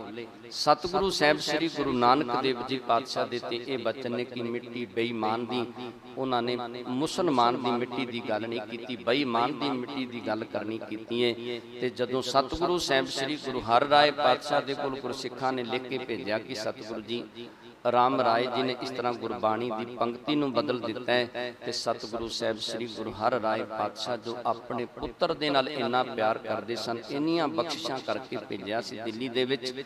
ਕਹਿਣ ਲੱਗੇ ਕਿ ਜੇ ਸਤਿਗੁਰੂ ਸਾਹਿਬ ਸ੍ਰੀ ਗੁਰੂ ਨਾਨਕ ਦੇਵ ਜੀ ਪਾਤਸ਼ਾਹ ਦੀ ਬਾਣੀ ਨੂੰ ਤੂੰ ਉਲਟਾ ਦਿੱਤਾ ਹੈ ਨਾ, ਤੇ ਫਿਰ ਅਸੀਂ ਤੇਰੇ ਮੱਥੇ ਨਹੀਂ ਲੱਗਣਾ ਚਾਹੁੰਦੇ। ਤੂੰ ਜਿਉਂਦੇ ਜੀ ਸਾਡੇ ਕੋਲ ਨਾ ਆਈ, ਜਿਉਂਦੇ ਜੀ ਅਸੀਂ ਤੇਰੇ ਮੱਥੇ ਨਹੀਂ ਲੱਗਣਾ ਚਾਹੁੰਦੇ। ਸਤਿਗੁਰੂ ਸਾਹਿਬ ਸ੍ਰੀ ਗੁਰੂ ਹਰਿ ਰਾਏ ਪਾਤਸ਼ਾਹ ਨੇ ਆਪਣੇ ਸੁਪੁੱਤਰ ਨੂੰ ਛੱਡ ਦਿੱਤਾ, ਤਿਆਗ ਦਿੱਤਾ। ਕਿਉਂ? ਉਹਨੇ ਗੁਰਬਾਣੀ ਦਾ ਨਿਰਾਦਰ ਕਰਨਾ ਕੀਤਾ, ਗੁਰਬਾਣੀ ਦਾ ਸਤਿਕਾਰ ਕਰਨਾ ਭੁੱਲ ਗਿਆ, ਜਿਸ ਕਾਰਨ ਕਰਕੇ ਸਤਿਗੁਰੂ ਸਾਹਿਬ ਸ੍ਰੀ ਗੁਰੂ ਹਰਿ ਰਾਏ ਪਾਤਸ਼ਾਹ ਨੇ ਰਾਮ ਰਾਏ ਨੂੰ ਛੱਡ ਦਿੱਤਾ, ਤਿਆਗ ਦਿੱਤਾ। ਜਿੰਨਾ ਚਿਰ ਸਤਿਗੁਰੂ ਜੀ ਸੰਸਾਰ ਦੇ ਵਿੱਚ ਰਹੇ, ਉਹਨਾਂ ਚਿਰ ਰਾਮ ਰਾਏ ਜਿਹੜਾ ਸੀ ਸਤਿਗੁਰੂ ਜੀ ਦੀ ਹਜ਼ੂਰੀ ਦੇ ਵੀ ਸਤਿਗੁਰੂ ਜੀ ਦੇ ਕੋਲ ਨਹੀਂ ਆਇਆ। ਯਤਨ ਵੀ ਕੀਤਾ, ਪਰ ਸਤਿਗੁਰੂ ਜੀ ਨੇ ਬਚਨ ਕਰ ਦਿੱਤੇ ਕਿ ਅਸੀਂ ਉਹਦੇ ਮੱਥੇ ਨਹੀਂ ਲੱਗਣਾ ਚਾਹੁੰਦੇ। ਉਸ ਤੋਂ ਬਾਅਦ ਸਤਿਗੁਰੂ ਸਾਹਿਬ ਸ੍ਰੀ ਗੁਰੂ ਹਰਿਕ੍ਰਿਸ਼ਨ ਪਾਤਸ਼ਾਹ ਜਦੋਂ ਜੋਤੀ ਜੋ ਸਮਾਉਣ ਲੱਗਦੇ ਨੇ ਨਾ, ਤੇ ਉਸ ਵੇਲੇ ਵੀ ਗੁਰਸਿੱਖਾਂ ਨੇ ਬੇਨਤੀ ਕੀਤੀ ਸੀ ਕਿ ਸਤਿਗੁਰੂ ਜੀ ਕਿਰਪਾ ਕਰੋ, ਦੱਸੋ ਕਿ ਤੁਸੀਂ ਸਾਨੂੰ ਕਿਹਦੇ ਲੜ ਲਾ ਕੇ ਚੱਲੇ ਹੋ। ਪਹਿਲੋਂ ਸਤਿਗੁਰੂ ਜੀ ਨੇ ਇਹੋ ਹੀ ਬਚਨ ਕੀਤੇ ਸਨ ਕਿ ਗੁਰੂ ਗ੍ਰੰਥ ਸਾਹਿਬ ਜੀ ਦੇ ਚਰਨਾਂ ਦੇ ਵਿੱਚ ਅਰਦਾਸ ਕਰਿਆ ਕਰੋ, ਜੋ ਮੰਗੋਗੇ ਉਹ ਪ੍ਰਾਪਤ ਹੋਵੇਗਾ। ਗੁਰਬਾਣੀ ਪੜ੍ਹਿਆ ਕਰੋ, ਗੁਰਬਾਣੀ ਦੇ ਨਾਲ ਜੁੜਿਆ ਕਰੋ। ਪਰ ਜਦੋਂ ਸਤਿਗੁਰੂ ਸਾਹਿਬ ਸ੍ਰੀ ਗੁਰੂ ਹਰਿਕ੍ਰਿਸ਼ਨ ਪਾਤਸ਼ਾਹ ਜੋਤੀ ਜੋ ਸਮਾਉਣ ਦਾ ਸਮਾਂ ਨਜ਼ਦੀਕ ਆ ਗਿਆ, ਫਿਰ ਸਿਆਣੇ ਸਿੱਖਾਂ ਨੇ ਆ ਕੇ ਬੇਨਤੀ ਕੀਤੀ ਕਿ ਸਤਿਗੁਰੂ ਜੀ, ਜਿਵੇਂ ਪਹਿਲੇ ਸਤਿਗੁਰੂ ਜੀ ਕਿਸੇ ਦੇ ਲੜ ਲਾ ਕੇ ਜਾਂਦੇ ਸਨ, ਉਸੇ ਤਰ੍ਹਾਂ ਤੁਸੀਂ ਵੀ ਕਿਰਪਾ ਕਰਨੀ ਕਰੋ। ਤੇ ਫਿਰ 5 ਪੈਸੇ ਤੇ ਨਾਰੀਅਲ ਮੰਗਾ ਕੇ ਬਚਨ ਕੀਤੇ ਸਨ ਕਿ ਬਾਬਾ ਬਸੇ ਗ੍ਰਾਮ ਬਕਾਲੇ। ਸਤਿਗੁਰੂ ਸਾਹਿਬ ਸ੍ਰੀ ਗੁਰੂ ਹਰਿਕ੍ਰਿਸ਼ਨ ਪਾਤਸ਼ਾਹ ਵੀ ਗੁਰਸਿੱਖਾਂ ਨੂੰ ਇਹ ਬਚਨ ਕਰਦੇ ਰਹੇ ਕਿ ਗੁਰੂ ਦੀ ਬਾਣੀ ਦੇ ਨਾਲ ਜੋ ਜੁੜ ਜਾਵੇਗਾ ਉਹ ਸੰਸਾਰ ਸਾਗਰ ਤੋਂ ਪਾਰ ਹੋ ਜਾਵੇਗਾ। ਇਹ ਬਾਣੀ ਜਿਹੜੀ ਹੈ ਧੁਰ ਦਰਗਾਹ ਤੋਂ ਆਈ ਹੈ, ਕਿਸੇ ਮਨੁੱਖ ਦੀ ਉਚਾਰਨ ਕੀਤੀ ਨਹੀਂ। ਇਹ ਵੀ ਸਤਿਗੁਰੂ ਸਾਹਿਬ ਸ੍ਰੀ ਗੁਰੂ ਹਰਿਕ੍ਰਿਸ਼ਨ ਪਾਤਸ਼ਾਹ ਨੇ ਗੁਰਸਿੱਖਾਂ ਨੂੰ ਸਮਝਾਉਣ ਦਾ ਯਤਨ ਕੀਤਾ। ਤੇ ਸਤਿਗੁਰੂ ਸਾਹਿਬ ਸ੍ਰੀ ਗੁਰੂ ਤੇਗ ਬਹਾਦਰ ਪਾਤਸ਼ਾਹ ਨੇ ਪਾਵਨ ਬਾਣੀ ਦੇ ਅੰਦਰ ਉਪਦੇਸ਼ ਦਿੱਤਾ ਗੁਰਸਿੱਖਾਂ ਨੂੰ ਕਿ ਕਿਵੇਂ ਸੰਸਾਰ ਸਾਗਰ ਤੋਂ ਪਾਰ ਹੋਇਆ ਜਾ ਸਕਦਾ ਹੈ। ਜੰਗਲਾਂ ਦੇ ਵਿੱਚ ਜਾਣ ਦੀ ਜ਼ਰੂਰਤ ਨਹੀਂ, ਘਰ ਦੇ ਵਿੱਚ ਬੈਠ ਕੇ ਹੀ ਪਰਮੇਸ਼ਰ ਮਿਲ ਸਕਦਾ ਹੈ। ਪਰਮੇਸ਼ਰ ਸਭ ਦੇ ਅੰਦਰ ਵਸਦਾ ਹੈ। ਸਤਿਗੁਰੂ ਜੀ ਨੇ ਬਚਨ ਕਰ ਦਿੱਤੇ ਕਿ ਕਾਹੇ ਦੇ ਬਨ ਖੋਜਨ ਜਾਈ, ਸਰਬ ਨਿਵਾਸੀ ਸਦਾ ਅਲੇਪਾ, ਤੋਹੀ ਸੰਗ ਸਮਾਈ ਪੋਪ ਮਦ ਜਿਉ ਬਾਸ ਬਸਤੈ, ਮੁਕਰ ਮਾਹੇ ਜੈਸੇ ਛਾਈ, ਤੈਸੇ ਹੀ ਹਰ ਬਸੈ ਨਿਰੰਤਰ, ਘਟ ਹੀ ਖੋਜੋ ਭਾਈ, ਬਾਹਰ ਭੀਤਰ ਏਕੋ ਜਾਨੋ, ਇਹ ਗੁਰੂ ਗਿਆਨ ਬਤਾਈ, ਜਨ ਨਾਨਕ ਬਿਨ ਆਪਾ ਚੀਨੈ, ਮਿਟੇ ਨਾ ਪਰਮ ਕੀ ਪਾਕਾਈ। ਸਤਿਗੁਰੂ ਸਾਹਿਬ ਸ੍ਰੀ ਗੁਰੂ ਗੋਬਿੰਦ ਸਿੰਘ ਪਾਤਸ਼ਾਹ ਦਾ ਸਮਾਂ ਆਉਂਦਾ ਹੈ, ਤੇ ਸਤਿਗੁਰੂ ਸਾਹਿਬ ਸ੍ਰੀ ਗੁਰੂ ਗੋਬਿੰਦ ਸਿੰਘ ਪਾਤਸ਼ਾਹ ਦੇ ਚਰਨਾਂ ਦੇ ਵਿੱਚ ਗੁਰਸਿੱਖਾਂ ਨੇ ਬਚਨ ਕੀਤੇ ਕਿ ਸਤਿਗੁਰੂ ਜੀ ਬਾਣੀ ਤੇ ਬਥੇਰੀ ਪੜ੍ਹਦੇ ਆ, ਪਰ ਸਤਿਗੁਰੂ ਜੀ ਆਨੰਦ ਨਹੀਂ ਆਉਂਦਾ, ਬਾਣੀ ਪੜ੍ਹਨ ਦੇ ਨਾਲ ਰਸ ਨਹੀਂ ਆਉਂਦਾ, ਪਤਾ ਨਹੀਂ ਕੀ ਕਾਰਨ ਹੈ। ਤੇ ਸਤਿਗੁਰੂ ਸਾਹਿਬ ਸ੍ਰੀ ਗੁਰੂ ਗੋਬਿੰਦ ਸਿੰਘ ਪਾਤਸ਼ਾਹ ਨੇ ਬਚਨ ਕੀਤੇ, ਕਹਿਣ ਲੱਗੇ ਗੁਰਸਿੱਖੋ ਇਸ ਤਰ੍ਹਾਂ ਕਰੋ, ਭੰਗ ਰਗੜਨੀ ਕਰੋ। ਕਹਿੰਦੇ ਗੁਰਸਿੱਖਾਂ ਨੇ ਭੰਗ ਰਗੜਨੀ। ਸਤਿਗੁਰੂ ਸਾਹਿਬ ਸ੍ਰੀ ਗੁਰੂ ਗੋਬਿੰਦ ਸਿੰਘ ਪਾਤਸ਼ਾਹ ਕਹਿਣ ਲੱਗੇ ਕਿ ਇਸ ਤਰ੍ਹਾਂ ਕਰੋ, ਇਹਦੀਆਂ ਕੁਰਲੀਆਂ ਕਰਨਾ ਕਰੋ। ਗੁਰਸਿੱਖਾਂ ਨੇ ਕੁਰਲੀਆਂ ਕੀਤੀਆਂ, ਤੇ ਉਸ ਵੇਲੇ ਜਦੋਂ ਕੁਰਲੀਆਂ ਕੀਤੀਆਂ ਤੇ ਸਤਿਗੁਰੂ ਜੀ ਉਸ ਤੋਂ ਬਾਅਦ ਪੁੱਛਦੇ ਨੇ ਗੁਰਸਿੱਖਾਂ ਨੂੰ, ਕਹਿਣ ਲੱਗੇ ਕੋਈ ਨਸ਼ਾ ਤੇ ਹੋਇਆ ਹੋਵੇਗਾ। ਗੁਰਸਿੱਖਾਂ ਨੇ ਬੇਨਤੀ ਕੀਤੀ, ਸਤਿਗੁਰੂ ਜੀ ਗਲੇ ਤੋਂ ਅੰਦਰ ਨਹੀਂ ਜਾਣ ਦਿੱਤਾ, ਤੇ ਇਹਦਾ ਨਸ਼ਾ ਕਿੱਥੋਂ ਹੋਇਆ ਹੋਵੇਗਾ। ਸਤਿਗੁਰੂ ਜੀ ਕਹਿਣ ਲੱਗੇ ਗੁਰਸਿੱਖੋ, ਇਸੇ ਤਰ੍ਹਾਂ ਹੀ ਬਾਣੀ ਜਿਹੜੀ ਅੰਦਰੋਂ ਮਨ ਲਾ ਕੇ ਨਹੀਂ ਨਾ ਪੜਦਾ, ਜਿਹੜਾ ਗੁਰਬਾਣੀ ਉਹਦੇ ਤੇ ਗੁਰਬਾਣੀ ਦਾ ਅਸਰ ਨਹੀਂ ਹੁੰਦਾ। ਉਹ ਗੁਰਬਾਣੀ ਦੇ ਵਿੱਚੋਂ ਰਸ ਨਹੀਂ ਲੈਂਦਾ, ਉਹਨੂੰ ਗੁਰਬਾਣੀ ਦੇ ਵਿੱਚੋਂ ਆਨੰਦ ਨਹੀਂ ਪ੍ਰਾਪਤ ਹੁੰਦਾ। ਸਤਿਗੁਰੂ ਜੀ ਦੱਸਦੇ ਨੇ, ਕਹਿੰਦੇ ਇਹ ਬਾਣੀ ਜੋ ਜੀਉ ਜਾਣੈ ਤਿਸ ਅੰਤਰ ਰਵੈ ਹਰਿ ਨਾਮਾ। ਸਤਿਗੁਰੂ ਜੀ ਕਹਿੰਦੇ ਜਿਹੜੇ ਗੁਰੂ ਦੀ ਬਾਣੀ ਨੂੰ ਮਨ ਕਰਕੇ ਪੜ੍ਹਦੇ ਨੇ, ਜਿਹੜੇ ਮਨ ਕਰਕੇ ਗੁਰੂ ਦੀ ਬਾਣੀ ਦੇ ਨਾਲ ਜੁੜ ਜਾਂਦੇ ਨੇ, ਸਤਿਗੁਰੂ ਜੀ ਕਹਿੰਦੇ ਉਹਨਾਂ ਦੇ ਹਿਰਦੇ ਦੇ ਅੰਦਰ ਪਰਮੇਸ਼ਰ ਦਾ ਨਾਮ ਪ੍ਰਵੇਸ਼ ਕਰ ਜਾਂਦਾ ਹੈ, ਉਹਨਾਂ ਦੇ ਅੰਦਰ ਪਰਮੇਸ਼ਰ ਦਾ ਨਾਮ ਵਸ ਜਾਂਦਾ ਹੈ। ਜਿਹੜੇ ਗੁਰੂ ਦੀ ਬਾਣੀ ਨੂੰ ਮਨ ਕਰਕੇ ਪੜ੍ਹਿਆ ਕਰਦੇ ਨੇ, ਜਿਹੜੇ ਮਨ ਕਰਕੇ ਗੁਰੂ ਦੀ ਬਾਣੀ ਦੇ ਨਾਲ ਜੁੜ ਜਾਇਆ ਕਰਦੇ ਤੇ ਸਤਿਗੁਰੂ ਸਾਹਿਬ ਸ੍ਰੀ ਗੁਰੂ ਗੋਬਿੰਦ ਸਿੰਘ ਪਾਤਸ਼ਾਹ ਨੇ ਅਖੀਰ ਤੇ ਜਾ ਕੇ ਗੁਰਸਿੱਖਾਂ ਨੂੰ ਇਹ ਹੁਕਮ ਦੇ ਦਿੱਤਾ, ਇਹ ਗੱਲ ਸਮਝਾ ਦਿੱਤੀ ਕਿ ਗੁਰਸਿੱਖੋ, ਜਿਹੜਾ ਵੀ ਕੋਈ ਬਾਣੀ ਦੇ ਨਾਲ ਜੁੜ ਜਾਵੇਗਾ, ਜਿਹੜਾ ਵੀ ਗੁਰੂ ਦੀ ਬਾਣੀ ਪੜ੍ਹੇਗਾ, ਜਿਹੜੇ ਵੀ ਤੁਹਾਡਾ ਸੰਸਾਰ ਦੇ ਵਿੱਚ ਕਾਰਜ ਹੋਵੇਗਾ। ਕਿਉਂ ਗੁਰਸਿੱਖਾਂ ਨੇ ਬੇਨਤੀ ਕੀਤੀ ਸੀ ਜਦੋਂ ਸਤਿਗੁਰੂ ਸਾਹਿਬ ਸ੍ਰੀ ਗੁਰੂ ਗੋਬਿੰਦ ਸਿੰਘ ਪਾਤਸ਼ਾਹ ਜੋਤੀ ਜੋਤ ਸਮਾਉਣ ਲੱਗੇ ਕਿ ਸਤਿਗੁਰੂ ਜੀ ਹੁਣ ਤੁਸੀਂ ਤੇ ਸੰਸਾਰ ਦੇ ਵਿੱਚੋਂ ਚੱਲੇ ਹੋ, ਕਿਹਦੇ ਲੜ ਲਾ ਕੇ ਚੱਲੇ ਹੋ? ਤੇ ਸਤਿਗੁਰੂ ਜੀ ਨੇ ਉਸ ਵੇਲੇ 5 ਪੈਸੇ ਤੇ ਨਾਰੀਅਲ ਸਤਿਗੁਰੂ ਸਾਹਿਬ ਸ੍ਰੀ ਗੁਰੂ ਗ੍ਰੰਥ ਸਾਹਿਬ ਜੀ ਪਾਤਸ਼ਾਹ ਦੇ ਚਰਨਾਂ ਦੇ ਵਿੱਚ ਰੱਖ ਕੇ ਤੇ ਅਰਦਾਸ ਕੀਤੀ, ਬੇਨਤੀ ਕੀਤੀ ਤੇ ਬਚਨ ਕੀਤੇ ਕਿ ਸਭ ਸਿੱਖਣ ਕੋ ਹੁਕਮ ਹੈ, ਗੁਰੂ ਮਾਨਿਓ ਗ੍ਰੰਥ, ਜਿਹੜਾ ਗੁਰੂ ਗ੍ਰੰਥ ਸਾਹਿਬ ਜੀ ਦੀ ਤਾਬਿਆ ਆ ਜਾਵੇਗਾ, ਗੁਰੂ ਦੀ ਬਾਣੀ ਦੇ ਨਾਲ ਜੁੜ ਜਾਵੇਗਾ, ਉਹ ਜੋ ਮੰਗੇਗਾ ਉਹਨੂੰ ਪ੍ਰਾਪਤ ਹੋ ਜਾਵੇਗਾ। ਤੇ ਸਤਿਗੁਰੂ ਜੀ ਦੱਸਦੇ ਨੇ, ਕਹਿੰਦੇ ਕਿ ਗੁਰੂ ਦੀ ਬਾਣੀ ਦੇ ਵਿੱਚ ਇੰਨੀ ਤਾਕਤ ਹੈ, ਜਿਹੜਾ ਗੁਰੂ ਦੀ ਬਾਣੀ ਨੂੰ ਮਨ ਕਰਕੇ ਪੜ੍ਹਦਾ ਹੈ, ਜਿਹੜਾ ਗੁਰੂ ਦੀ ਬਾਣੀ ਨੂੰ ਮਨ ਕਰਕੇ ਗੁਰੂ ਦੀ ਬਾਣੀ ਦੇ ਨਾਲ ਜੁੜ ਜਾਂਦਾ ਹੈ, ਉਹਦੇ ਤੇ ਉਸ ਮਾਲਕ ਦੀਆਂ ਰਹਿਮਤਾਂ, ਉਹਦੀਆਂ ਬਖਸ਼ਿਸ਼ਾਂ ਹੋ ਜਾਂਦੀਆਂ ਨੇ। ਕਿਉਂ ਸਤਿਗੁਰੂ ਜੀ ਨੇ ਸਾਨੂੰ ਇਹ ਗੱਲ ਸਮਝਾਉਣੀ ਕੀਤੀ ਕਿ ਬਾਣੀ ਜਿਹੜੀ ਹੈ ਨਾ, ਇਹ ਕਿਸੇ ਮਨੁੱਖ ਦੀ ਉਚਾਰਨ ਕੀਤੀ ਨਹੀਂ, ਇਹ ਤੇ ਤੁਰ ਦਰਗਾਹ ਤੋਂ ਆਈ ਹੈ। ਜੋ ਵੀ ਗੁਰੂ ਦੀ ਬਾਣੀ ਦੇ ਨਾਲ ਜੁੜਦਾ ਹੈ, ਗੁਰੂ ਦੀ ਬਾਣੀ ਨੂੰ ਪੜ੍ਹਦਾ ਹੈ, ਉਹਦੇ ਤੇ ਗੁਰੂ ਦੀਆਂ ਰਹਿਮਤਾਂ, ਗੁਰੂ ਦੀਆਂ ਬਖਸ਼ਿਸ਼ਾਂ ਹੁੰਦੀਆਂ ਨੇ। ਸਤਿਗੁਰੂ ਸਾਹਿਬ ਸ੍ਰੀ ਗੁਰੂ ਅਰਜਨ ਦੇਵ ਜੀ ਪਾਤਸ਼ਾਹ ਨੇ ਗੁਰਸਿੱਖਾਂ ਨੂੰ ਗੁਰੂ ਗ੍ਰੰਥ ਸਾਹਿਬ ਦੇ ਨਾਲ ਜੋੜ ਦਿੱਤਾ ਤੇ ਸਤਿਗੁਰੂ ਸਾਹਿਬ ਸ੍ਰੀ ਗੁਰੂ ਗੋਬਿੰਦ ਸਿੰਘ ਪਾਤਸ਼ਾਹ ਨੇ ਮੋਹਰ ਲਗਾ ਦਿੱਤੀ, ਇਹ ਗੱਲ ਸਮਝਾ ਦਿੱਤੀ ਕਿ ਜਿਹੜਾ ਗੁਰੂ ਗ੍ਰੰਥ ਸਾਹਿਬ ਦੇ ਤਾਬਿਆ ਆ ਜਾਵੇਗਾ, ਗੁਰੂ ਗ੍ਰੰਥ ਸਾਹਿਬ ਦੇ ਚਰਨਾਂ ਦੇ ਨਾਲ ਜੁੜ ਜਾਵੇਗਾ, ਉਹਦੀ ਕਲਿਆਣ ਹੋ ਜਾਵੇਗੀ, ਉਹ ਸੰਸਾਰ ਸਾਗਰ ਤੋਂ ਪਾਰ ਹੋ ਜਾਵੇਗਾ। ਆਪ ਜੀ ਦੇ ਨਾਲ ਵਿਚਾਰਾਂ ਕਰਦੇ ਹਾਂ, ਅਨੇਕਾਂ ਪ੍ਰਕਾਰ ਦੀਆਂ ਭੁੱਲਾਂ ਗਲਤੀਆਂ ਹੋ ਗਈਆਂ ਹੋਣਗੀਆਂ, ਅਣਜਾਣ ਬੱਚੇ ਜਾਣ ਕੇ ਮਾਫ ਕਰਨੀਆਂ। ਸੰਗਤ ਤੇ ਗੁਰੂ ਬਖਸ਼ਣ ਯੋਗ ਨੇ, ਬਖਸ਼ ਲੈਣਾ ਜੀ। ਵਾਹਿਗੁਰੂ ਜੀ ਕਾ ਖਾਲਸਾ, ਵਾਹਿਗੁਰੂ ਜੀ ਕੀ ਫਤਿਹ।